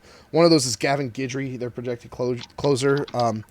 Quote-unquote two-way guy, didn't really hit much last year, but really good arm out of the back of the bullpen. 22 appearances, 3 saves, 24 in the 3rd innings, 36 strikeouts, 18 walks. You'd like to see the walks come down a little, but 2.59 ERA. Like we said, if you got a really good ERA out of the pen, you had a really good year. Very good pitcher, really good curveball. Another guy I want to mention quickly is Chase Shores. Was hurt all last year. Projects as their Saturday starter. I don't actually know how he ended up doing in that first game. I don't have him pulled up over here, but he. Which guy did you say was? Chase Shores. Chase Shores here. I can try and see how he did. Thank you. But projects as their Saturday starter. From what I have read, has really good stuff. I think they had him rated decently high in D1 baseball, but Good starting pitcher. Looks Yeah, like he go ahead. didn't touch the bump this past Really weekend. So yeah, interesting. no, So might be easing him back in. Not sure. that's fair. There's a few different teams, like for instance Virginia, who we're going to be talking about here in a little bit. They're a similar spot, easing them back in. So Yeah. But then the last guy I want to mention quickly is freshman Derek Curiel. Another perfect grade 10 player, the number 10 prospect in the nation, number 6 overall outfielder, number 2 prospect in the state of California, number 1 outfielder out there, lefty, 6'2", 175, 92 miles an hour in 2022 out of the outfield. I mean, very good player to be projected into the starting lineup as a freshman at LSU. We know how talented they are year in, year out. The money they spend on their lineup, it is very impressive. Getting into one of their returning guys, their projected Friday starter, Kate Anderson. D1 Baseball has him as the number 17 starting pitcher in the nation. Last year was mainly a reliever. In 18 appearances, came out for 38 and a third innings, ERA of 3.99. Struck people out 34% of the time almost. Walked them 11.5%. So you see that come down a bit. But the walks were a big part of his whip being up to 1.5. Did give up almost a hit an inning as well. But Sierra loves him. 2.55 Sierra. This guy is a massive, massive part of LSU's success this year. In his game this past weekend, went 5 innings, 4 hits, 1 walk, 8 strikeouts, did not allow a run. It's what you like to see. That's a whip of 1. 8 strikeouts in 5 innings to 1 walk. That's exactly what you want to see. Who do they play by chance? I think they played Purdue Fort Wayne. That's Purdue Fort Wayne, not Purdue. Yeah, I'm pretty sure. Okay. I was talking to my LSU friend, and he was saying Purdue Fort Wayne. I tried to throw on their game for some reason; it was blocking me. So. Also, speaking of trying to throw on a game, but it was blocking you. I just tried to pull up the Texas Oklahoma State game, and it's on Flow Vision. Yeah, it's just the tournament is not run by ESPN. Yeah, I will not be watching that game, but this is a guy who's the box score of this game. Exactly. Watching the game cast, but this is a guy who's who will be a massive part of LSU's success, or I don't want to say failure, because I don't. This roster is one of those things where it's like, you get to this point, you're almost too talented to fail, but a failure for LSU would be kind of not making it back to Omaha. I mean, oh yeah, they had their down year, they almost made it. They were just like 1 game away from making it to Supers, and then West Virginia I think they could have gone out there and beaten them. This is a team that expects to be back in Omaha and competing for a national title again, and competing for the SEC title. I mean, it's a very, very talented team. Kate Anderson is going to be a big, big piece for them. We're going to see if he can stretch it out to 5-6 innings a night. Like I said, he was mainly in relief last year, so we'll see how it works out. In SEC play, he didn't pitch much, only 3 1/3 innings, gave up 10 runs last year. So, not good. Yeah, but you said 3 1/3. Yeah, I mean, he just got shelled. I was going to say with 1 start, I mean, it sounds like he was just a spot guy who got shelled one bad time. I'm not going to put a bunch of stock on it. No, not at all. 27 ERA with a 5.55 Sierra. The Sierra is interesting because it's low for that. Well, Sierra is just like, it always tickles me with how it calculates for like pitchers who don't have like hardly any sample size. Yeah, it tickles me. It is very interesting. But yeah, Kate Anderson's going to be a very big piece for them. Moving into the lineup, these are going to be household names. Like, we're going to start talking about Stephen Milam. Yeah, that was the name I immediately, when you said household, that was the name I immediately looked up on. Number 6 shortstop in the nation, according to D1 Baseball. You look at his freshman year, playing mainly second base. 326, 415, 516 in 63 games, 8 homers, only 4 less walks than strikeouts for a 1.12 strikeout to walk ratio. 122 WRC plus. 20% of the time he's hitting the line drive. 10% of his fly balls are going for homers. We look at SEC play. Obviously, the numbers take a step back. It's a freshman middle infielder in SEC play. You expect the numbers not to be as good. Did I say his WRC plus? It was 122 overall. It was only 86 in conference. Slash drops down a good bit, but he strikes out a little more, but not too much. Only 16%. If he can translate some of his overall success into SEC play this year, I mean, we're talking about one of the like I said, number 6 shortstop in the nation. This dude could be incredible. The biggest drop for him in SEC play was his slugging. It dropped 100 points. He hit 12 doubles, 3 triples, and 8 homers overall. 4 doubles, 1 triple, 3 homers in SEC play. He played 29 games. Like, it's not a small sample size. Yeah, his on base took a nosedive as well. Yeah, everything did pretty much. It all dropped pretty significantly. For sure. And I think like you said, this guy is definitely 100% talented enough. Oh my gosh, yeah. To go out there and do whatever. I remember for those of you who don't know, he's a short king, 5'8", Yep. 177.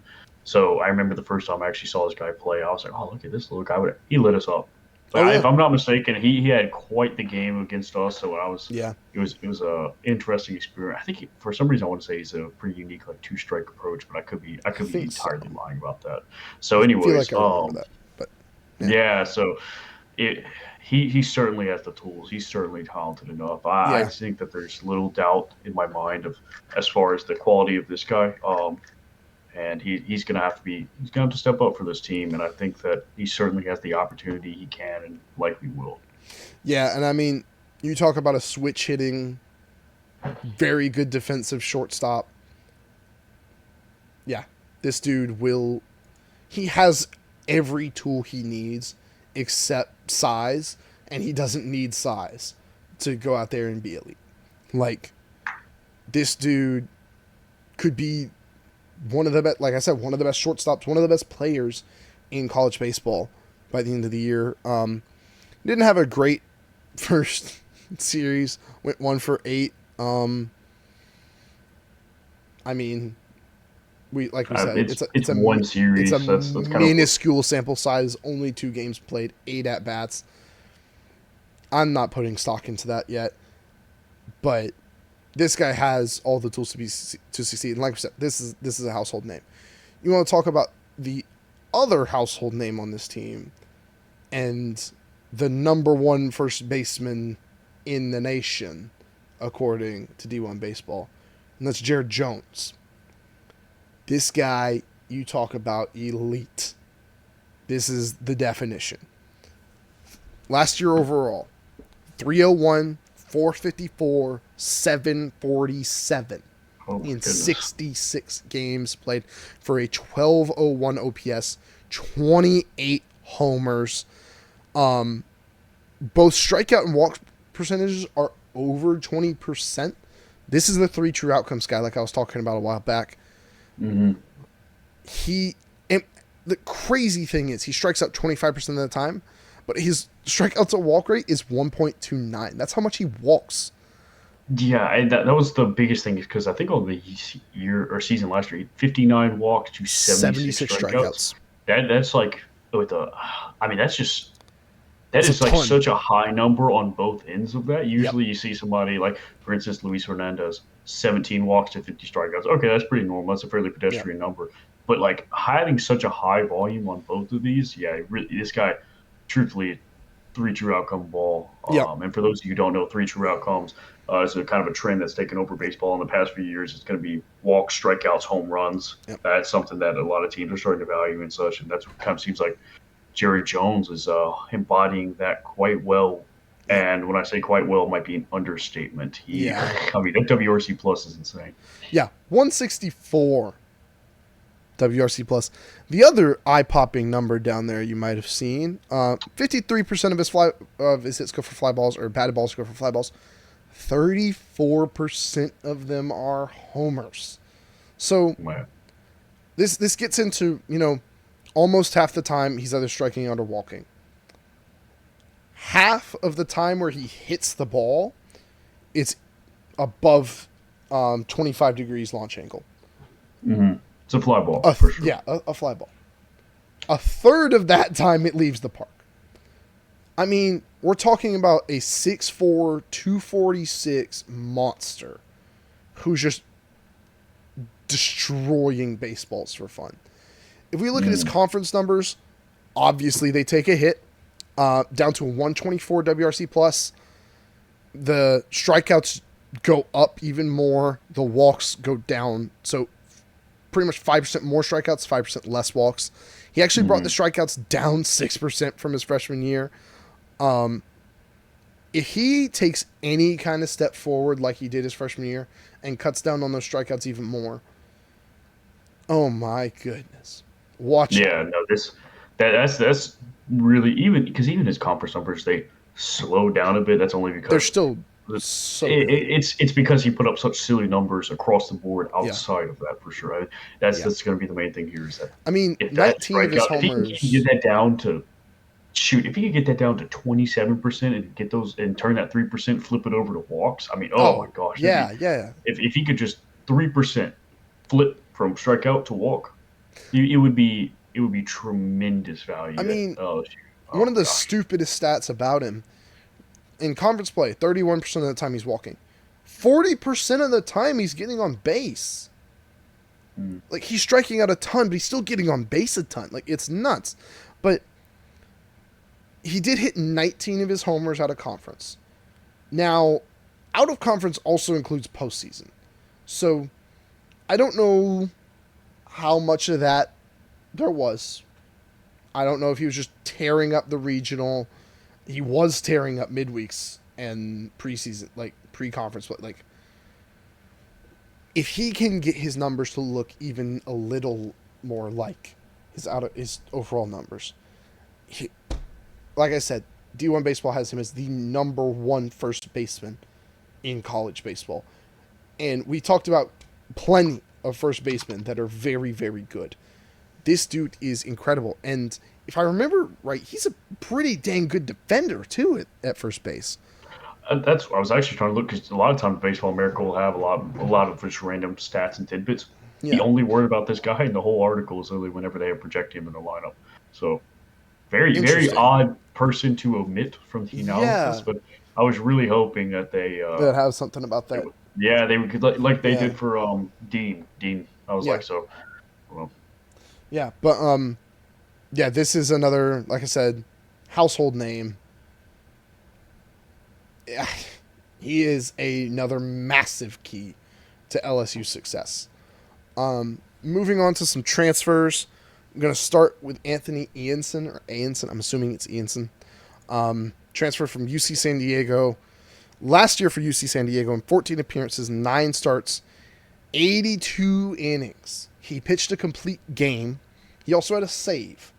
So he can do it all. Mr. Do-It-All. That is truly do-it-all stuff right there. 3 Sierra, 3.07 ERA, 0.96 whip, over 82 innings. 26%. Didn't walk a lot of guys either. No, only 7.5%. 26% strikeouts. His slash line is kind of funny because it's all 200s. 222, 261, 284. I mean, it seems when he's giving up contact, it's not going very far. He's a 55% ground ball guy, 30% fly balls, 3.3% of those go for homers. Like, he is just limiting hard contact, which is just a very, very good thing for a starting pitcher to do. It's a good thing for any pitcher to do, but like, also to get that kind of length in just 9 starts, 14 appearances. He pitched 6 innings almost per appearance, and I'm assuming his starts went a lot longer. And I think that goes back into being a ground ball pitcher. Yes, because he's a very solid striker at 26%. That's nothing to sneeze at. That's pretty dang. That's a very respectable strikeout rate. Yes, but I think whenever 55.2% of the batted balls that he allowed up were ground balls, I mean, that really shows me he's pitching to contact a lot while also still maintaining a lot of respectable strikeout. And even then, like you said, 3.3 home run to fly ball percentage. He doesn't Yep. give up a lot of fly balls. And even when he does, there's almost a negative chance that it's going outside the Yeah. yard. So overall, I mean, he just yeah, this is a very impressive transfer. This is somebody that LSU is. I'm almost positive that they're very excited to have. Yeah, and I'm assuming he actually picked up that Saturday start. He's slated for Sundays, but this guy, quote from D1 Baseball, clearly has Friday night stuff. Um, Mm-hmm.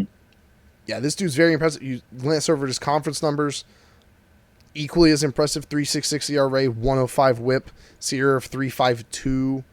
Strikeouts go down a little bit, walks go up a little bit, but still very, very impressive numbers. Ground balls more than half of the time. Um, he did have one start already for LSU, 5 innings, 4 hits, 1 run, no walks, 6 strikeouts. Um, Solid. It's the way to say that. But yeah, this is an. I think I did. I say he's the number 27 starting pitcher according to D1 Baseball. I Um, don't think you did, but that's yeah, not very surprising given the not at rest of all. this. Not at all. Moving on to, I swear, our like 10th Indiana State transfer.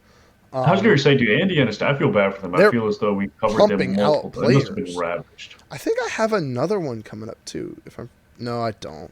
I wonder if they had some sort of coaching change up in Indiana. They Obviously, might have. my apologies to Indiana State. I'm not as well versed. I'm Yeah, not but familiar with your game.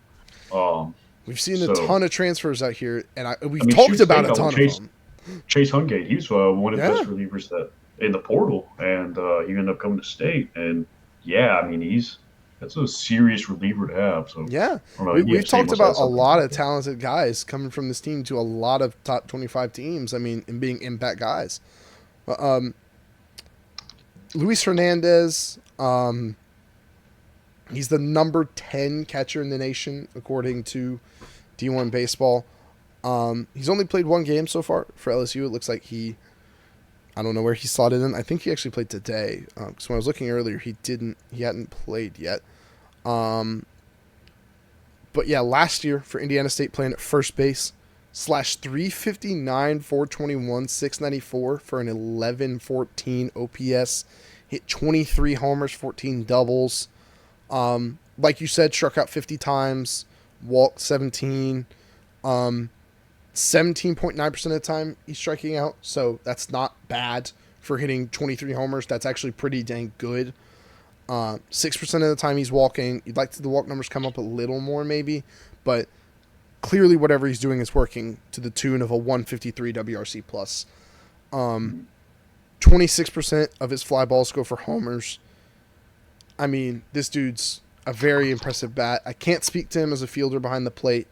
I don't think D1 Baseball would have him as number 10 if he wasn't bare minimum quite solid. Yeah, I mean, this guy might be a plug and play guy, the catcher, first base, DH. If you want to give Jared Jones a day off, maybe slot him in at first, slot Jared at DH, put him at DH. He's a good player. He's a very good bat to have. Makes them even more deep. Mm-hmm. You look at his conference numbers; they actually get better. 1247 OPS goes up 100 points. 177 WRC plus. 30% of his fly balls go for homers. 15 of his homers were in conference play. Just a very good bat to have on your team. Like I said, it looks like they might be easing him in a little bit, but whew. Sure. Um, and to elaborate on to the Indiana State point, because I got very curious. It Mm. looks like there was a coaching overhaul there. It looks Mm. like their coach Mitch Hannes went down to USF to coach. Okay. Although I will say this is that Indiana State also had a 36-6 win over Wagner today. Um, Wow. yeah, so that's sets NCAA record. So I'm sure the Fighting Oh. Sycamores have a lot to be excited about, to say the least. And the transfer portal has a lot to be excited about next year. Dude, diabolical, I'm sorry. diabolical. I'm sorry if there's any Indiana State fans out there that are hearing that, but The statistical chance that either of the fans, or either the people watching or Indiana State is so Gotta be one. incredibly low. They're not in. We should just put them. Just put them in the description. Hey, there's another Indiana State transfer here. Dude, diabolical. There's Oh, dude, so just many. reply to him. Oh, Goodness. dude. But the last transfer I want to talk about for LSU, Daniel Dickinson from Utah Valley is rated by D1 Baseball as the number 3 second baseman in the Oh, nation. Could be like we see Milam moving from second to shortstop, and they just slotted another guy in there at second base, who looks pretty dang good. He's a bit bigger than Milam at 6 foot 200, but yeah. Last year Utah Valley slash 367, 469, 661 for an 1131 OPS. 32 stolen bases and 18 homers. He walked more than he struck out. Walked 11.5% of the time, struck out only 9.5% of the time. WRC plus of 160. 21% of his fly balls go for homers. And if you take a peek, he had a wonderful series to open the year. 2 games, 8 plate appearances, 5 hits, 1 homer, 7 RBIs, only 1 strikeout. He did get caught stealing, but he had a great start to the year. We glance over at his conference stats. Slugging goes down a little. Batting average and on pace go up. 150 WRC plus. This dude was absolutely elite last year. This is a massive pickup. And like I said, he's off to a hot start. Now, like we said, it's 1 series. For the pitchers, it's only been 1 game. Put as little or as much stock as you want into that. I'm not putting too much, but this dude is super talented. oh, And for sure.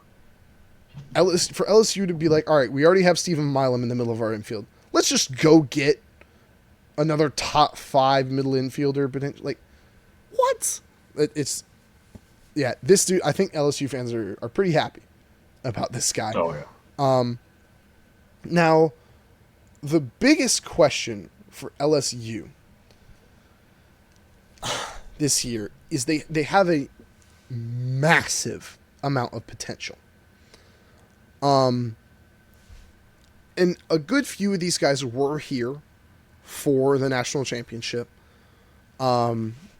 Jared Jones, Braswell, Josh Pearson, I believe, was there. Chase Shores would have been there, I think, as a freshman. I think Guidry was also there as a freshman, if I'm remembering right. This is a incredibly talented team that has all the potential in the world to go out there and burn their way through the SEC and burn their way to Omaha. Like they could just steamroll people the whole way through. The question is, will they? They've got, like I said, some really good transfers, some really good returning players. Like, I didn't even talk about Michael Braswell. Last year, the dude slashed 311, 411, 453 at third. Like, I didn't even mention him. Jake Brown, another guy, freshman last year, played pretty well in more limited time. Josh Pearson, senior, didn't play as well as you'd like from a DH, but they've got guys that can slot in there. I mean, if they're going to start another catcher instead of Hernandez, slot Hernandez in at DH, I mean, this is a super deep team. It's exactly what you would expect from LSU baseball. Super deep, super talented. I mean, we know what Coach Jay Johnson can do with this kind of roster. I mean, we've seen it. We've seen what he can do when he's given talent to play with. And I mean, I don't think we can really say he ever hasn't had talent to play with. Now, will they put it together? That's another thing. Putting it together at that level is really, really hard for any team. I don't care how talented you are. I don't care how experienced you are. It's really hard to go out there and live up to the kind of expectations that LSU has. Because I know you said Tennessee fans were expecting a natty. I think LSU fans probably are too. Yeah, and I say this as somebody who's routinely speaks with one of the biggest like LSU fans I know. I talk to him often, especially about kind of say athletics.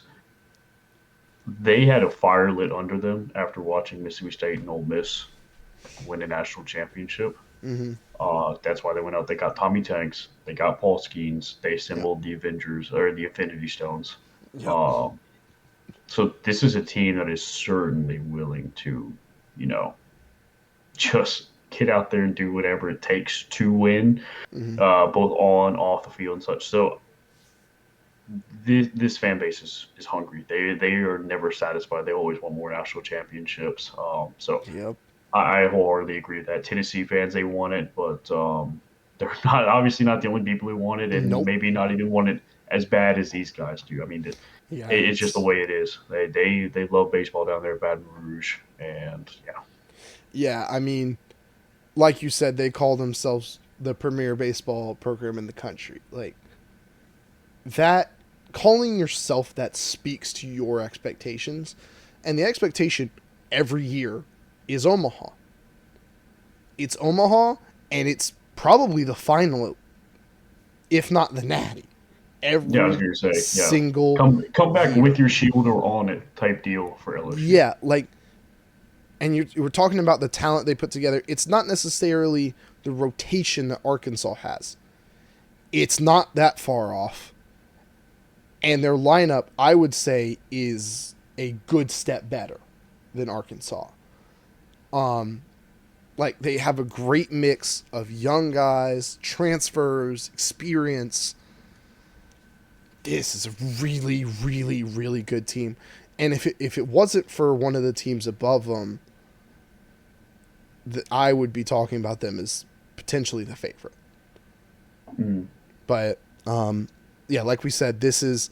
I mean, there's another transfer from Auburn I didn't even mention that's pretty dang. Like, I could go on for hours about this team and the talent they have, but this team expects Omaha minimum. All right. All right. Well, I assume that wraps up your LSU It does indeed. talk. All right, so we'll move right on ahead up to the number 2 University of Virginia Cavaliers. So last year they went 46 and 17, 18 and 12 in the conference. Coach Brian O'Connor, an additional coach who's been there for quite a while, 21 seasons. Um, so, been there for quite a minute. Last year they got bounced from Omaha in 2 games, but this is a team, a program that has a pretty prestigious past going on to it. That they've been to the College World Series 2 years in a row now, and they have a national championship within the past decade. So, this is a team that is not unfamiliar with success. Last year, just kind of looking at some things, is that they were top 10 in most major offensive stats. I mean, the only reason I think that they don't get more attention on necessarily that side of it is just because Tennessee was also Yeah. just setting just silly numbers and such from there. Yeah. They lost some production, but they still have an extremely loaded lineup. So, and that's kind of one thing is that I really want to look at here. So if you look at this team, it's not built like a bunch of transfers. There's not a bunch of guys who are just coming in here and transferring in, like we've seen, like for instance, Arkansas. I think there was like 4 or 5 guys in the lineup Yeah. who had transferred. These are guys that were in this Virginia program. They've been here their whole career and stuff. I mean, these are guys who were entirely bought in. And I think that really speaks to the strength of this program, the culture that they have built there. Obviously, heck, they made the College World Series the past 2 years in a row. There's not really much reason to leave, but in the era of the portal, in the era of NIL, these guys very easily could have. I Oh, yeah. promise you that they would have got a very pretty penny on the market if they said, "Hey, I was just on a College World Series team. I started for them. How much would you like to pay me? Whatever." And they didn't, you know. So I think that's one thing that really has impressed me, especially because this far up on the list, we're talking with a ton of transfers. So, Yeah. you know, Um. oh, oh, go The, ahead. okay. I usually, just real quick, how I read um projected lineups. I usually start with plate appearances, so I Hmm. don't see stats and go, "Oh my god!" And I look over, it's like 10 plate appearances. I was like, "Oh, 200, like 245, 217, 183, 159, 291, 291. Oh, oh my goodness!" Like, oh my god, dude. I'm not going Yeah. to steal your thunder on this. This is stupid. No, I promise you onto this. I could talk about each of these guys individually, and we would still be here all day. I narrowed it down to the best I could. I think I have 4 or 5 guys and one or two, like 4 or 5 guys, one or two of those I'm just gonna hit on very briefly. Yeah. But just know that this offensive lineup is something that could be talked about at length. At length. And I guess the timing of this episode is a little ironic because they did not have a great weekend down No. in Puerto Rico. Um, as you guys know, the number 2 team. I'm assuming, as you guys know, by Yeah. the time this gets out there, they got upset by Michigan in extra innings, I believe, and such, and they just barely squeaked by Villanova. I actually watched a good chunk of the Virginia Villanova game, and I'll talk about one player who really impressed me in that. But even then, their offense didn't really get going until Villanova made kind of an oopsie. They didn't get one of the third baseman didn't catch an easy fly ball, which like sparked kind of a run, a rally for Virginia that they just didn't let up. But even then, it was only still a 3-run, like 3-1 or 4-1, something to that effect. So not a very impressive offensive showing for them this weekend. I didn't see how well they did versus Rice. So who knows? Maybe they put up 7,000 runs and I just didn't see I it. can pull it up real quick. But yeah, if you could, that'd be so. Even though they had a little bit of a lackluster, I guess, opening weekend, I don't think that should damper this team. They were one playing in Puerto Rico, so a little bit of a different environment and such. Two, it's 27 innings of baseball. Yeah. I mean, a grain of salt isn't even the right term. A barrel of salt, take that with it. Yeah. Don't let this dismay you and say, "Oh, Virginia's bad. They're going to get bounced throughout the postseason." Don't do that. So they actually It's beat Rice 7-0. 7-0. Okay, so Mhm. yeah, I mean, They overall had that was a three high guys with scoring game. multi-hit games, like a lot of guys with multiple Yeah. RBIs. Like, yeah. Oh wow, So their starter dealt. really, Yeah. okay, because that was actually a That is maybe Valencius. Valencia. See, I don't have anything on Valencia. He is not even on my radar. Give us Yeah, the line he's for it. not on my radar either. Looking at D1 baseball, but yeah, he went 6 innings, 1 hit, no runs, no walks, 10 strikeouts. Man. Yeah, Okay. sitting him Yeah. down. So and that actually very well leads me into what I would like to say is that Coach O'Connor says that this is one of the deepest pitching staffs that they've had years past. So There you I go. think one thing that they may have struggled is that in the past that your offense hasn't been a question. Their pitching has come up a little bit short and such. And I think they did a very good job of going out there and being like, hey, let's go out there and shore this up. Make sure we have guys lined up. And one thing is too with that game versus Michigan, Evan Blanco, I don't believe he played. I believe that they're easing him back into it. So Hmm. they didn't have their Friday guy versus Michigan, which might have thrown off the rest of their rotation. Hmm. Um, so, like I said, salt. Take it with as much salt as you would like to take it from there. Hmm.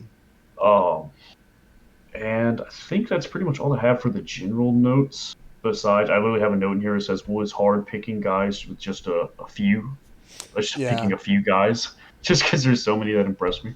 So, what I'll talk about here is that speaking of Villanova, we'll keep it with this weekend. Bryson Moore, the starting pitcher, he went out and he dealt versus Villanova. So he had a no-no going all the way up until the 6th inning, Sheesh. and yeah, he had six strikeouts, 2 walks, in 5 and 2/3 innings. So he had a good amount of strikeouts, not a lot of walks and such. And he also forced a ton of weak contact, 5 flyouts, 5 groundouts, and 1 double play ball. So Nice. I mean, this guy was just, I mean, he was unhittable. He literally let up, I believe, 1 hit on the day, Nice. and he did all this in 62 pitches. Oh, nice. Yeah, By the so I way, mean, the other pitcher, Valencius, only 66 pitches to get to 10 strikeouts. yeah, so I mean, it's They're very, dealing. very, very efficient weekend Yeah. on the bump for them, or in that regard. And the games that they won, they were very efficient in. And one thing that really impressed me here with Bryson Moore, actually being able to see some film with these guys, be able evaluate them a little bit more. Very impressive breaking ball. He was Mm, eating Villanova alive. Villanova, like I said, not as familiar. I don't believe that they're known as much for their offense. I believe they got blanked today. But he's a vertical breaking ball that, especially, it seemed like he was getting a ton of whiffs, a ton of swing and misses, especially when he was throwing it just on the outside of the plate. Glove side, and when he go up versus a righty, it seemed like they was giving them fits all night long. So I think that was one of the biggest parts of his success, and I think that's one of the reasons he will generate weak contact. Is just a very good breaking ball. So I would look forward to him. He's the guy that, like I said, he's not going to make or break this rotation or whatever, but he's a very nice piece to have, especially somebody who can go out there and keep you in the game necessarily when your offense isn't. So yeah. yeah, keeping with their star or keeping with the rotation, you got Evan Blanco. So this guy was their Friday guy last year, and he had. Oh, let me double check and make sure I have this correct. He had 99 innings across last year, Yep. 18 starts. So 18 appearances, 18 starts, 99 and a third innings. So he went quite a distance. I believe that's I can tell five you. point like five innings for something, Yeah, give or five and a take. half. Damn. So with a 3.62 ERA. So he ate up a ton of innings, was pretty efficient with them, obviously didn't let up a ton of runs and such. Kind of looking at his Sierra too, very similar Sierra. Sierra liked him a little bit more than the ERA did, but it's one of those things. It's so close, it's more or less aligns fairly well. So obviously a very solid pitcher to have here. He's not a super strikeout heavy guy. So Really? he only strikes out 23% of the time, but he only Hmm. lets up 6.3% of the time for a walk. So, he's Very not striking reasonable. out, but he's also not giving you a free first bat or free pass to first base, I should say. Oh yeah. Um, No free lunches. and yeah, no free lunches around him. Super balanced guy. He's not generating a ton of ground balls, a ton of fly balls. I mean, he's just kind of staying whatever. Like I said, he seems to be the jack of all trades. He doesn't seem to have anything that's like just absolutely just this is his absolute bread and butter, but he's also not deficient in any area in any type of way. So I do have a little bit of an arsenal. I think the two things that they really harped on was that this guy's a great changeup and a low 90s fastball. So I believe he has a one or two other breaking ball pitches with that he has there. So he's got stuff. I mean, we've seen him. He's one of the more proven commodities, especially given over a lot of the pitchers that we've talked about in the series, Yes.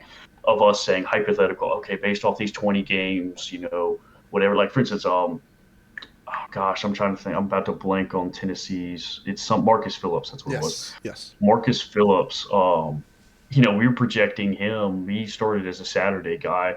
He had a third of an inning pitched in conference play last year. Yeah.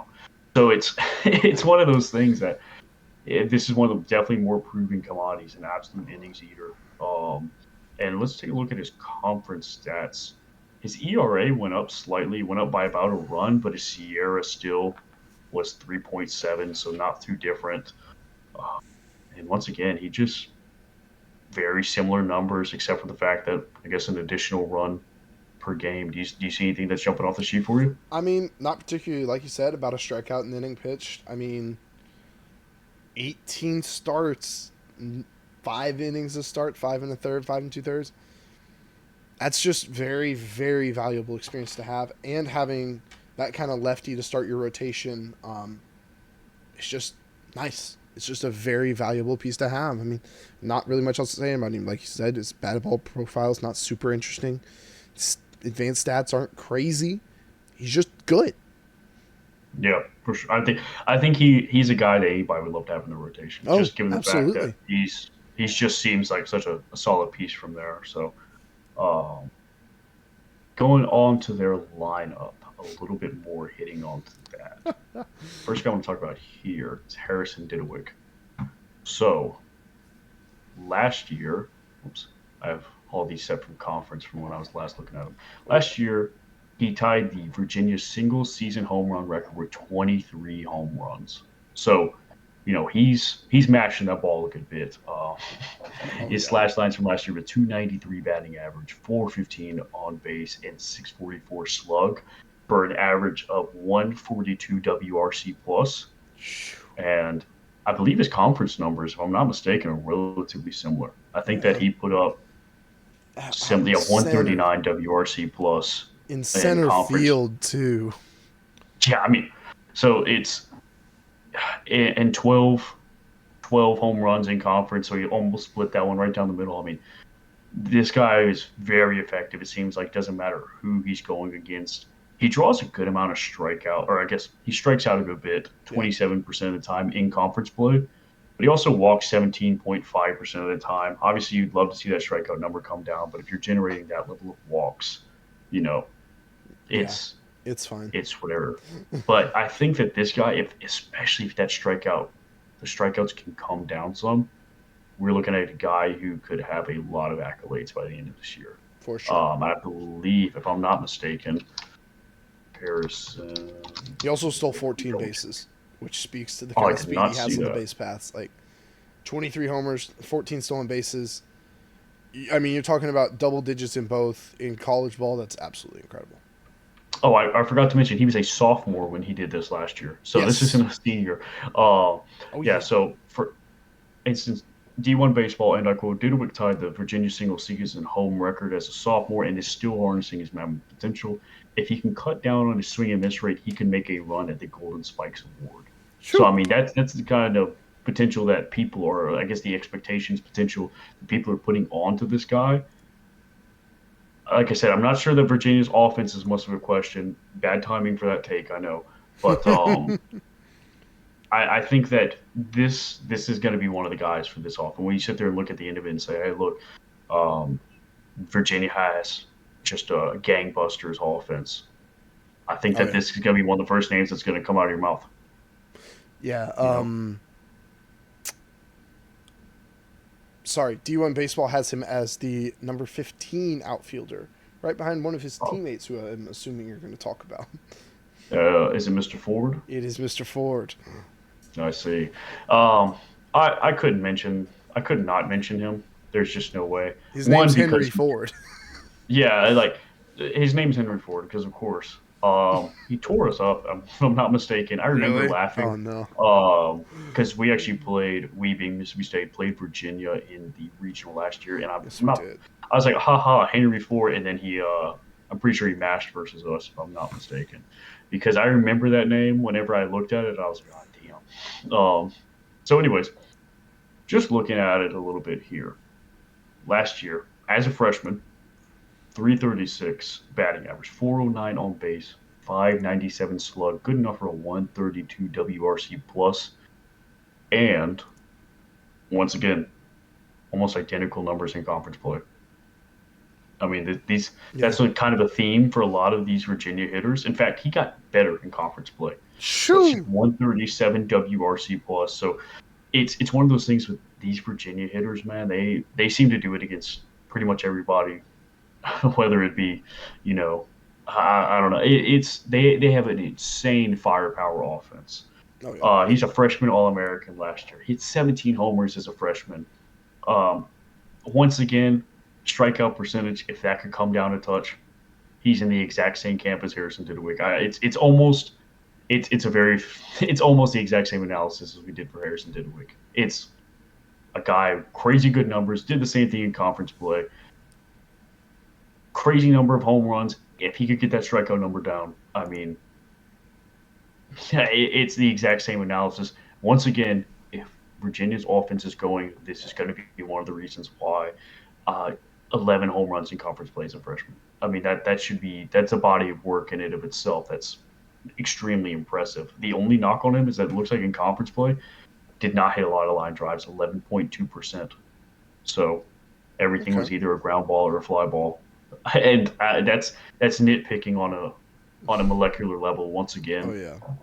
this is one of those guys. This is definitely got to be one of those guys. Same thing with Harrison Didowick. Those are two guys that any club in America would love to have. I can promise you that. Oh yeah. We're talking about two top 15 outfielders in the nation. I mean, I Mm-hmm. don't know if there's another club that has two. Um, I don't think so. Honestly, yeah, no, I'm not. I'm not seeing anything. But that, yeah, it's Yeah, absolutely incredible. I mean, yeah, I don't know what to say about that besides that's I mean, yeah, incredible the talent. power in the outfield alone is. Yeah. I mean, I don't know. I don't know. It's just silly, truthfully. Yeah. Also, Um, that freshman. Are you going to talk about him at all? no, by all means, No, really. you're the I'm yeah. the guy who reads perfect game. I was gonna say I can't. I'm not a big. Well, I don't want to say that, but perfect gaming gets frustrating for me because a lot of Oh stuff's yeah. locked behind a paywall, and I'm cheap. I literally just look at like the top like few lines of stuff and just like, oh yeah, this is about him. He was a top 300 prospect, number 7 overall in the state of Virginia. He was drafted in the 14th round to the Brewers. Oh man, So yeah, he's pretty good. He's also named yeah, and Dudley, that's which is where me and Luke live freshman year. Duncan doxing us on the pod is insane. We don't live there Um, anymore, so Duncan doxing us on the pod is insane. So yeah, I'm sure that. I mean, if he's going to be in charge of roaming the outfield with those two guys, I mean, I'm sure that he's going to be a yeah, stud. yeah. So speaking of studs, we got Eric Becker, shortstop, according to D1 Baseball, number 14 shortstop in the country. 362 batting average, 468 on base, 669 slugging for a north of 1100 OPS, a 160 WRC plus, and tell me if we've heard this before, just as effective in conference play. God. It's, I mean, if you sit there and look at his conference numbers, a 158 WRC plus 2% difference, a slightly less, I guess, batting average took a dip a little bit, but he made up for it with slugging. I mean, It's it's, just what in the world, dude? Where do they find these and the thing guys? is, I'm telling you, I would love to know. So, and that's what the thing is that he had 8 homers last year, Mm-hmm.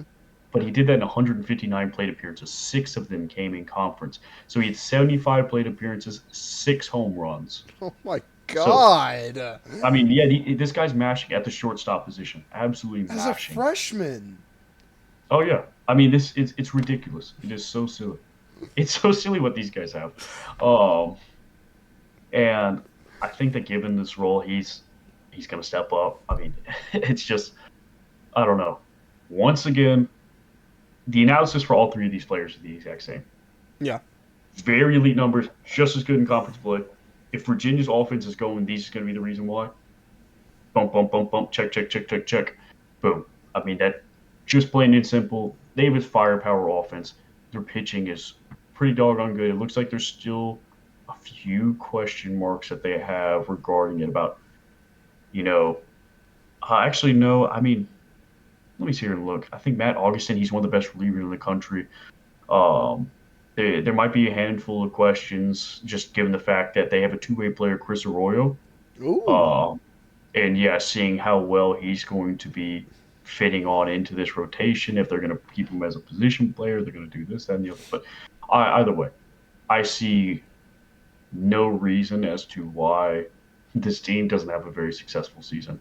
Yeah. Firepower offense, according to their coach, one of the deeper pitching staffs they've had in years. I mean, the Virginia is definitely trending in the right direction. I'm not sure if there's anything else you'd like to add. It's I kind of a mean, brief analysis, but I'm looking at I'm just looking at 2 other players. Jacob Ferencz, the redshirt senior catcher who stole 12 bases, hit 17 mhm. homers, slugged 710. Like that's stupid. That's just another bat with a ton of experience. And then I happen to have the second baseman leaderboard pulled up, which I don't actually know if I mentioned when I talked about LSU that their second baseman stole 32 bases last year. You Um, did. I I don't did or I believe you didn't. mentioned that. But, I did or I didn't. oh, did my mic mute? Wait. I just am deaf. No, So, I don't think so. Yeah, but no. yeah, 32 stolen bases. So if I didn't mention that, there you go. He's incredibly fast. Virginia's second baseman. Remember Daniel Dickinson, LSU second baseman, number 3. I'm going to talk about number 2 in a minute with Texas A&M. For LSU, 367, 469, 661, 18 homers, 32 stolen bases, 34 walks, 28 strikeouts. This guy's number 3. Virginia happens to have number 1, who was a freshman last year. 372, 472, 645, 9 homers. Like, and that was a it's freshman. and that's the thing is that this offense is so loaded. I didn't even have like a ton of Yeah. notes on that guy, just because there were so many other guys to sit there and chit chat about. I mean, it's He also, so as a actually. Wait a minute. freshman, Wait a minute. So according to this, so it looks like there that's might Henry be a little Godbout, bit by of the way. conflict. Henry Yeah, Godbout. a little bit of conflict here. So I'm seeing stats all the way going back to 2023. So on his profile page, it Ooh. says he's a junior. Either way, Okay. absolute Either elite way, numbers. stupid Yeah, numbers. it's Either stupid way. numbers. Okay. That's interesting. I wonder if it's actually redshirt sophomore and he's not just a sophomore. That might be the case. Yeah, it Maybe. might be. I mean, how much? Well, how much did he play in 23? Uh, Let me see. No, that can't be the case. 222 plate Okay, yeah, appearances. no, he played. He walked on the campus, took orientation, and then started hitting homers. That's interesting that they have him listed as a sophomore. Come on, dude, on baseball. But yeah, Henry Godbout. I mean, it it speaks to how deep this lineup is that we sat here this long and didn't talk about Luke Hansen either, who's pretty good. Hmm. Um, like it's loaded. Also, by the way, Jay Woolfolk last year, I was looking up the box scores for some of the games against us in the regional. Woolfolk went 8 innings, 8 hits, 2 runs, 1 strike, 1 walk, 7 strikeouts, and handed the ball to Chase Hungate. Um,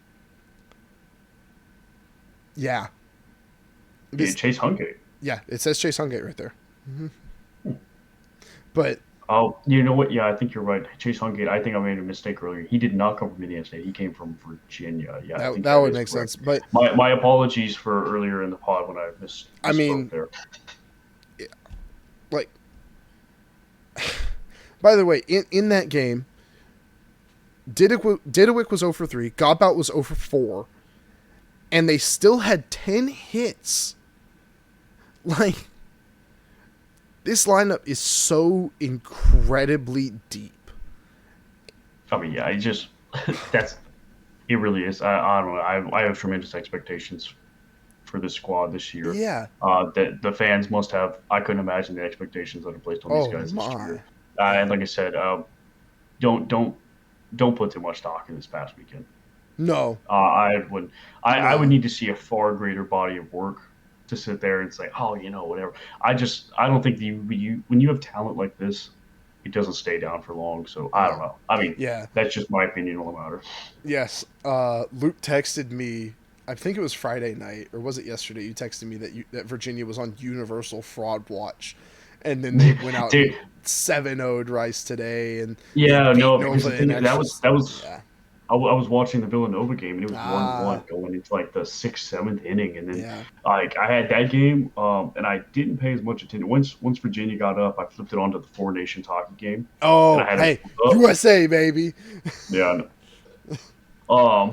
So, anyways, yeah. So it was one of those things that it was scary. I was like, oh my gosh, these guys could go 1 for 2 Mm-hmm. on the weekend, 0 for 3 on the weekend, and it was like, Yeah. yo, this is this not fraud watch is more of a comedic term before the Yeah. Virginia fans tear me to Absolutely. shreds.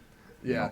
know. I feel like we should put that out there. A lot of that kind of shit that we say is just comedic purposes. Not that Virginia's actually on fraud watch for losing to Michigan and being close with Nova. I mean, it's 2 good programs they're playing, but the level of expectations that are on Virginia is why that would even Oh yeah. come up. Like, this team should be dominating people. Yeah. This team is. Uh, if you were to give me a time machine right now and you drop me off in the middle of June, and they were like, hey man, guess which team made it to Omaha? I mean, like, or guess which team has extended their Omaha streak? I'd be like, yeah, that makes sense. That makes perfect sense. I'm not questioning it in the slightest. For So I'm sure. like, yep, shake my head, yep. For sure.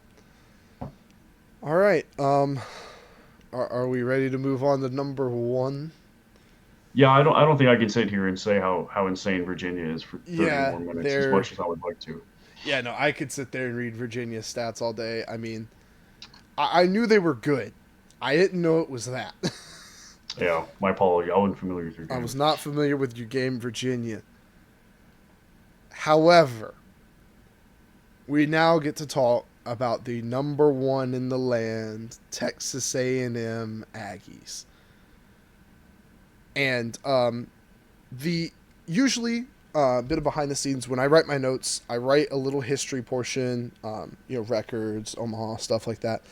And then I figure out my guys to watch, figure out my transfers, and the last thing I do is like the overall notes about the team, kind of like, LSU has a ton of potential. Will it work out for them? If Virginia's offense is incredible, their pitching might be the only thing that could slow them down. The first thing I wrote about Texas A&M was a note that this is the most talented team I've seen by a mile. Now, Virginia's close. Ridiculous.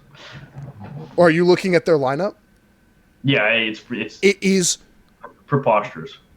Preposterous beyond belief. Mm-hmm. Okay. So we're just going to go ahead and get into this. Last year they were 53-15. They were 19-11, which was good enough for fourth in the SEC.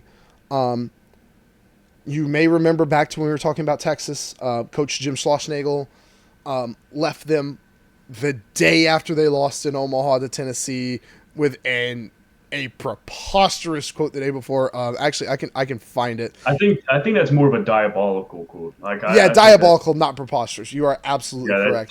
Diabolical is not. I'm not even villainous, sinister. I don't know what the right word is. It was insane. The quote going back to our episode on Texas, or not episode on Texas, episode with Texas. Coach Jim Schlossnagle said, "I left my family to be the coach at Texas A&M. I took the job at Texas A&M to never take another job again. That hasn't changed in my mind. That's unfair to talk about." A day later, they had lost to Tennessee to lose the College World Series final, and he was the Texas head coach.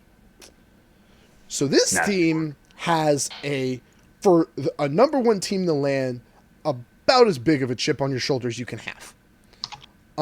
Their coach, Michael Early, is their former hitting coach. In their history, they've been to 38 regionals. They've been to 3 in a row. Last year, they went to Omaha. They've been to Omaha 8 times. Obviously, last year, like I said, they lost to Tennessee in 3 games. They actually went 0-2 in the SEC tournament to dear old State and Tennessee. So to elaborate on that, yes, and this is my personal opinion on it. It's like, mm-hmm. I think it's a fairly wide. I don't necessarily think this is a hot take, but when you're this good, who really cares? Like about the conference. You're not playing your way in the conference. You're not Florida. You're not LSU. You're not playing your way in the conference. State. You're not Mississippi State. Yes, absolutely. Looking to host, and so you're not playing your way in to the College World Series. You have your regional. You're hosting already. Worry about Omaha. I mean, would it be cool to lift an SEC trophy? Yeah. You're not going to go out there. You're not going to stress your guys. You're not going to push it. They went 0-2 in the SEC tournament, and then they made it to the College World Series final, which I think is what they really care about. Getting into some guys for them. You're talking about Virginia, it's hard to narrow it down. It was impossible for me to narrow this down. All of these guys are somewhere on the rankings for D1 baseball. A lot of them within the top 3 at their positions. And I actually got to watch some of them on Friday night. I'm going to throw those notes in there a little bit, but we're going to start out with third baseman Gavin Grahovic. He actually had the first ever leadoff homer in a College World Series final last year as a freshman. I will say he did take an interesting tumble on Friday. Looked like he might have tweaked his shoulder. Kept playing. Doesn't seem to be affecting him too much. We'll see how that plays out the rest of the season. But, last year he was pretty good as a freshman. 298, 390, 596, 987 OPS. Casual 23 homers. No biggie. No biggie. Struck out 95 times, which, you'd love to see that come down. 29% strikeout rate. WRC plus of only 129, despite the 23 homers. I think a lot of that is the strikeouts. You slide on over to his conference numbers. Oh, they're just as silly. More of the same. Better. 299, 369, 649, 13 homers in conference play. The strikeouts do go up, but 132 WRC plus. I mean, I'm going to try to move quick. This guy's incredible. D1 Baseball has him as the number 2 third baseman in the land. If we look, only hole here is the strikeout percentage. I mean, looking at these yeah, numbers, there's nothing. There's there's like these nothing are else wrong. numbers Yeah, except for that strikeout percentage. If that could even come down to, if he could give you yeah. 25%, that is And, so. and we're talking about a dude who is a freshman, true freshman. Yeah, I mean, They wow. only have him behind one third baseman, and that's Daniel Cuvet out of Miami, who happened to hit 24 homers and slug 736 on the year, and strike out 30 less times. Yeah. Grahovic is incredible. We're next going to talk. I'm going to move on to another one of his infield partners. Transfer Wyatt Hensler from Duke, the number 2 second baseman in the land that I alluded to earlier, just behind Henry Godbout of Virginia. He's a 5th-year senior this year. Last year at Penn, stupid numbers. 360, 465, 755, 22 homers, hit by pitch 14 times, 170 WRC plus.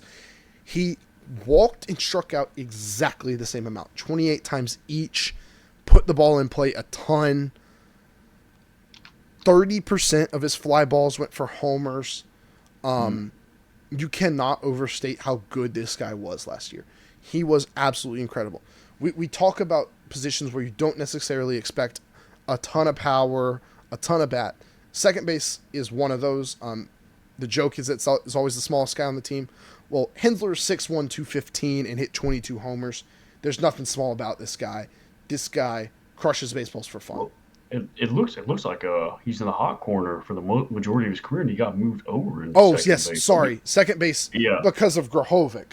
yeah, it's gonna be I'm sorry. interesting. That's Yes, two he's a very third different. baseman No, by you're trade. fine. Yeah, but Yeah, it's a very different fielding position to take. It'll be interesting to see it what level. I'm absolutely assuming he must is. be a fairly good defender to be able to Yes. even make that jump instead of just being put in the DH spot. Yes, absolutely. I'm sorry. I misread third base for 4 years there. But you look at his conference numbers per Penn. Oh, they're pretty dumb.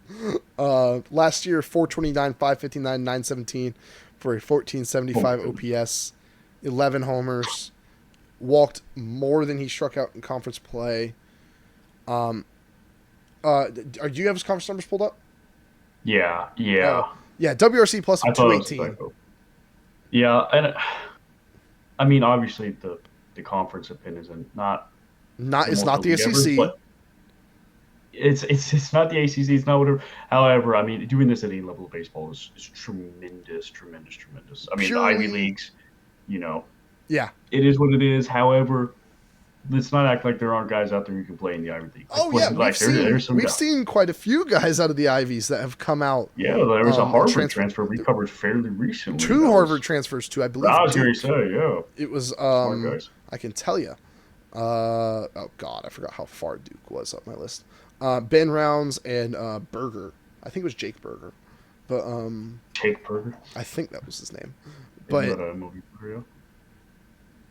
I know his last name's Berger. I forget his first name, but Jake Berger is a baseball player. You might be correct that Yeah, that is. third. I was going to say MLB that's guy. the. Who is okay? What's Berger's name on Duke? Duke then? Either way, I'm gonna I keep don't think talking. it's terribly important. No, but Harvard transfers, and there was also like a Princeton guy there or something, or Yale. But they got some talent up there in the Ivies. Moving on, we're gonna talk about left fielder Gavin Cash, who transferred in from Texas Tech. So he started his career as a first baseman at Texas. Played first base for Texas Tech last year. He had a quote-unquote down year last year. If you look at his 23 stats real quick, 326, 397, 689, 26 homers. struck out 18% of the time, walked 11% of the time, WRC plus of 143. Pretty dang good. Last year, slashed 300, 365, 561, only hit 15 homers, WRC plus of 115, struck out 5% more and walked 3% less. In conference play, it was more the same. He was only at 82 WRC plus hitter last year compared to 134 his sophomore year. It might be one of those things that something mechanically was wrong. Like we said, guys have holes in their swing sometimes. When you got a hitting coach like Early, who happens to be the manager now, I would expect them to be able to turn this around and get something out of Gavin Cash. It's just another very high potential pickup. He actually went 3 for 8 this past weekend with a double. I think I actually saw that double. I think because they were in an absolute battle versus Elon on Friday. It was a fun game. This is Mr. Texas here. He started his college career off at Texas Longhorns, went to the Texas Tech, and then all of a sudden now he's at Texas A&M. This guy's been all over. It's Mr. Texas, yeah. Yeah, but 6'3", 215 lefty with a ton of potential. Just another guy to throw out in the lineup. And then we get to... Oh, also, he was the number 23 outfielder in the nation, according to D1 Baseball. But yeah, now we get to one of the best players in college baseball. And that would be Jace Laviolette. Yeah. Yeah. He's... Enough said. That's pretty much all we have to say about that. One of the best players in college baseball, and I remember... Was it him or was it the other guy? It was the other one. Braden Montgomery? Braden Montgomery. That was like, oh, he might come to state. And then he went to Texas A&M and was in the outfield with Laviolette. It was nasty to watch. But it should have been me. Yeah. But Mr. Laviolette last year as a sophomore center fielder. Center field. Very good center fielder, by the way. Absolutely no slouch. By the way, 6'6", 230. Massive guy. Like Aaron Judge size almost. God, these numbers are so dumb. As a freshman, by the way, he stole 18 bases, which, yay, that's fun. At that size? Oh yeah, my 18 God. bases as a freshman. But no, it's nasty. Yeah, last year, /305, 449, 726 for an 1175 OPS, 29 homers, 16 doubles, 7 steals, 81 strikeouts to 64 walks. So another guy who's striking out and walking a good bit. 24% strikeouts, 19% walks, WRC plus of 160, 29% of his fly balls are going for homers. And let me tell you, that has not changed this year. In 2 games, 7 at-bats, 9 plate appearances, already 2 homers. Both of his hits for homers. By the way, I don't know if you know, the weather down there in College Station was not great this weekend. I swear he hit a ball that in slightly better weather, with a little less wind, was just a monster shot that got brought back. He was hitting homers in the worst weather I've seen. Like, he comes up to the plate, and you're just like, where did they go get a left-handed Aaron Judge? Like, that's what he looks like. I'm not, like, again, 29 homers, 29. Yeah. Like, this dude is crushing the ball. He's an elite center fielder. You talk about oh my goodness, a household name. Jace Laviolette is... I'm shocked he wasn't gone after last year in the draft. Like, I don't know how you improve your stock, but slugging 1143 through 2 games, it's a really good start. My question is here, Duncan. Over under. Give me over under 3 home runs next time he plays his former head coach. Oh, when he plays against Texas, 3 homers in a 3-game series. Oh, over under. Sheesh. 3 homers is a lot. I might still take the over. Yeah, I was gonna say this guy 3 homers is outrageous. That's a unbelievable weekend. Yeah. Whenever you piss off, imagine that there's some Oh, hard feelings between these two, and then yeah. you get a guy who's this good. I mean, Yeah, it's because he recruited him. He came into Texas A&M as a freshman in 2023, hit 21 homers, stole 18 bases. Um, yeah, he's one of the best players in college baseball. Like, you might be saying, well, Duncan, how is he the number 3 outfielder in the nation? Drew Burress from Georgia Tech is above him, who as a freshman last year slashed 381, 512, 821. I Hit believe he just had 25 a big homers. weekend as well, if I'm not mistaken, for Yeah, Georgia Tech. I think he had a walk-off bomb, if I'm not mistaken. yeah. He So yeah. also walked 58 times and only struck out 37 as a freshman. Pretty good. Mm. And then Cam Canarella from Clemson, who, like we said, dealt with a shoulder injury last year and still put up really good numbers: a 3.45 slash, 11 homers, has the potential to steal 15 bases. I mean, then we talk about right behind him is Nolan Schubart, who I talked about with Oklahoma State as being a ridiculous bat. And Schubart is not the glove that Laviolette is. Canarella is. But, like, Max Ballou from Texas, AJ Gracia from Duke, Brendan Summerhill from Arizona, Henry Ford and Harrison Didewick from Virginia. These are all guys we're talking about. Laviolette genuinely is that much better than a lot of these guys. Like, he is incredible. And I'm going to round out Texas A&M by start talking about 3 starting pitchers for them. They're projected starting 3 in the on the weekend. I got to watch a little bit of their ace, but I'm going to save him for a little bit. We're going to start with their Sunday guy, Miles Patton, transferred in from Long Beach State. He started 11 games for them last year, 66 in the third inning, so about 6 innings to start. 2.69 Sierra, 1.15 WHIP.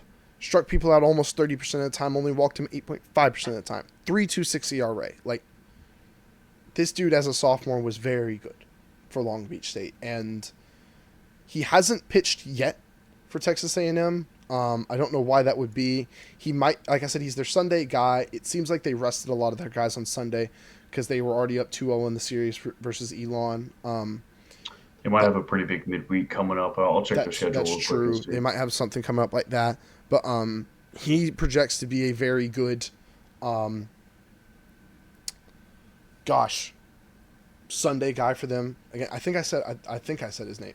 I think I mentioned it right. It was Miles Patton. I confused myself a little bit. But number 56 starting pitcher, according to D1 Baseball. His numbers in conference play stay literally almost the same, if not getting better. I mean, Sierra goes up a bit.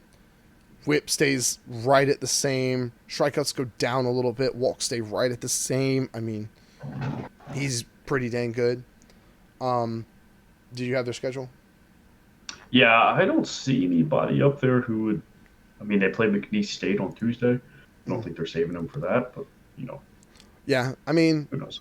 we'll see They how might. that goes. Yeah, I don't know. Something's up. Don't know what. We'll see. Justin Lampkin is projected to be their Saturday guy. He did pitch. He didn't have a great outing. He did strike out 9 guys, but gave up 3 runs in just 4 innings, 6 hits, 2 walks.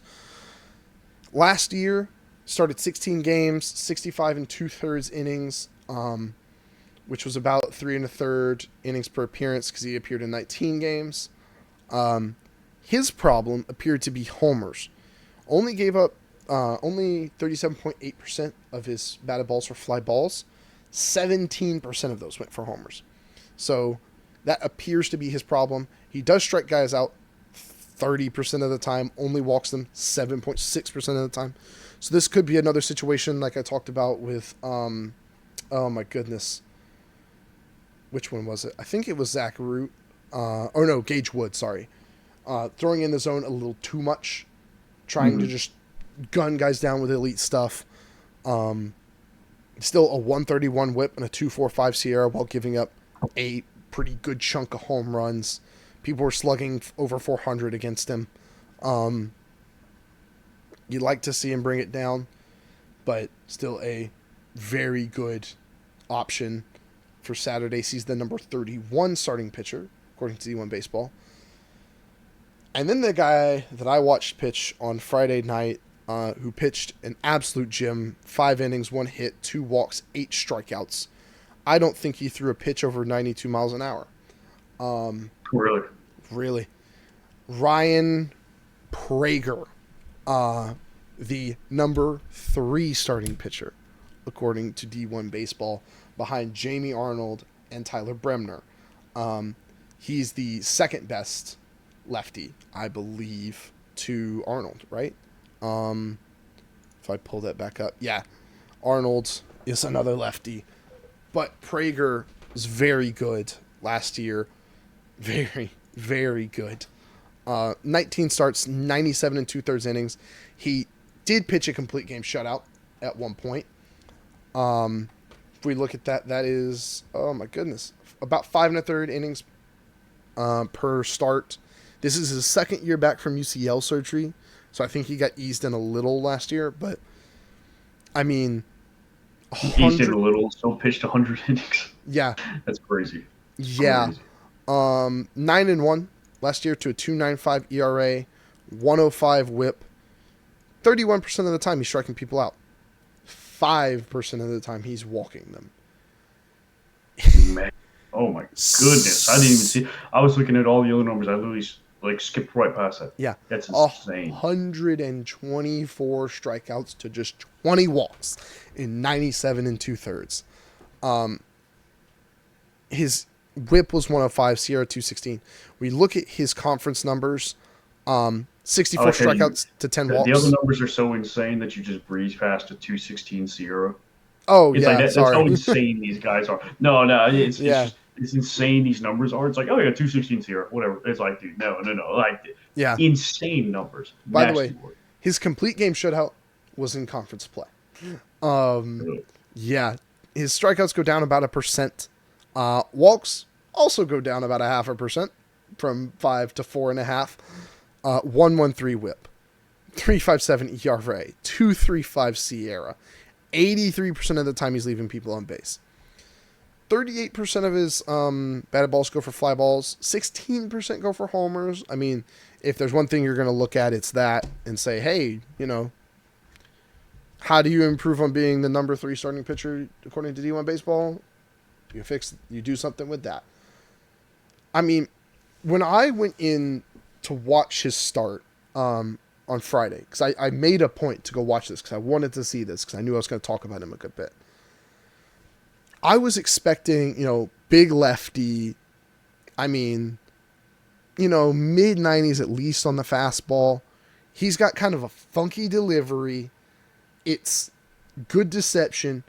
His fastball never touches like 93, 94. I swear it's always like the low 90s. His breaking ball is absolutely disgusting. And he just throws his breaking ball center cut sometimes. And usually you think about, slider down the middle, that is a pitch to crush. They're taking it most of the time. And just looking at it, and it's like they can't see the ball out of his hand. And it just is on him. It's like, oh, that's just a strike. He's throwing every pitch for strikes. He's not walking people. And you'd think his fastball's mid to upper 90s with the way that guys are just swinging and missing at it. It's wild to watch. But he's a very fun watch. He's a very, very good starting pitcher. And he's going to be a very big part of Texas A&M's success this year. Yeah, and I think, too, like if you look at his conference numbers, I would say 23. It's like the Tommy John and such. He said UCL got shut down. But looking at 2022 to 2024, the jump in numbers is insane. So he went just from his walk to strikeout percentage. He walked people 12.7% of the time. Struck out people 13.5%. He's hitting a net neutral. Yeah. 1 year, I'll call it 1 year later because I'm not counting the Tommy John year. Literally comes back in, walking people 4.5% of the time, striking them out almost 30% of the time. Yeah. I mean, it's absolutely silly. It literally, I mean, just his numbers jump so dramatically. Like there was nothing. If you show me this guy's stats, for 2022. There was nothing that could have predicted that could have like would have led me to predict. Oh man, this guy's going to be the number three pitcher or the number two left-handed pitcher. I mean, this Yeah, this is just insane, and I'm not sure if that was just how well Texas A&M has developed him, or is that Nat maybe just had the yips freshman year, combination of all three, whatever. yeah, I'm not sure, but I mean this jump. I mean, yeah. wow, it's an unbelievable jump. It is absolutely incredible. And to come back from Tommy John last year and pitch almost 100 innings, Yeah. pitch a complete game in SEC play. Talking about Laviolette hitting 3 homers in that Texas series, how many innings you think Prager's going to pitch? He's going to go out there, Oh, I think, like it's an Omaha game and try to shut likely him so. down. Like, Likely so. I be, think that is a game that I am circling on my oh my calendar goodness, the 15 Friday consecutive game there. times. I mean, I'm dropping whatever I'm doing then that weekend, and I will be watching. yeah, I mean, I'm gonna scroll quickly back up to Texas. I mean, I think their Friday guy, Indiana State transfer, Jared Spencer, former closer. This is his second season starting. I wasn't uber impressed by him from what I can see from my notes and what I remember about him. I wasn't uber impressed by Texas's pitching, but a lot of their guys, it looks like, were former relievers. Texas A&M, man. I will say, I have one question about this team. One, literally one. The lineup, incredible. The pitching, insane. Like if and also I didn't even mention Caden Wilson, who from what I've heard is really good and was like as a freshman, numbers weren't super impressive, didn't pitch much. As a midweek guy, can just go out and just burn people. And then their closer, Josh Stewart, I've also heard very good things about. My one question is their coach. I'm curious how a first year head coach, who I don't think has ever been a head coach at the D1 level. I don't think, I could be wrong, but he was their hitting coach last year. I believe the players love him, staff likes him. Like, it is massive shoes to fill with Jim Schlossnagle. As much as they might hate to admit it, he was a very, very good coach. Everything I've ever read about him is he's a very good game manager. He knows what he's doing at the bullpen. Like all the decisions we've talked about before that come in with coaching in college baseball, he was very, very good. There's a reason Texas wanted him so badly. Now, will Early be able to handle that? I don't know. I also I don't know if it's eerily early. I'm assuming it's early, but that's how good this team is. Is their coach is my only question. No, that's And very valid. like they were in a game against Elon in their first game. They got tested. Elon starter went out there and walked a bunch of guys, but did not give up runs. He pitched a solid game against Prager. They ended up winning that game. They were down 2-0 at one point. I think they ended up winning like by like a run or two. I know they were up 3-2 in like the 7th or 8th, and I kind of stopped watching. But they are a very, very, very, very, very good team.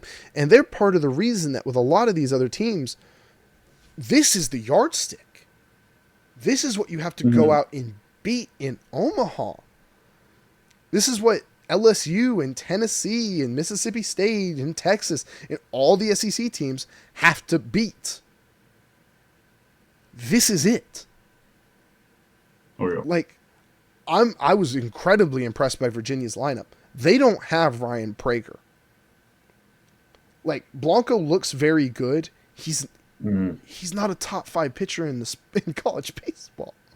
No, it really is insane. I think too, it's going to be interesting to see you going hitting back onto your coaching point to see how he manages this team, both Yes. in terms of being a first year head coach, but also managing. Because I'm looking at their projected starting lineup, they got a lot of transfers in.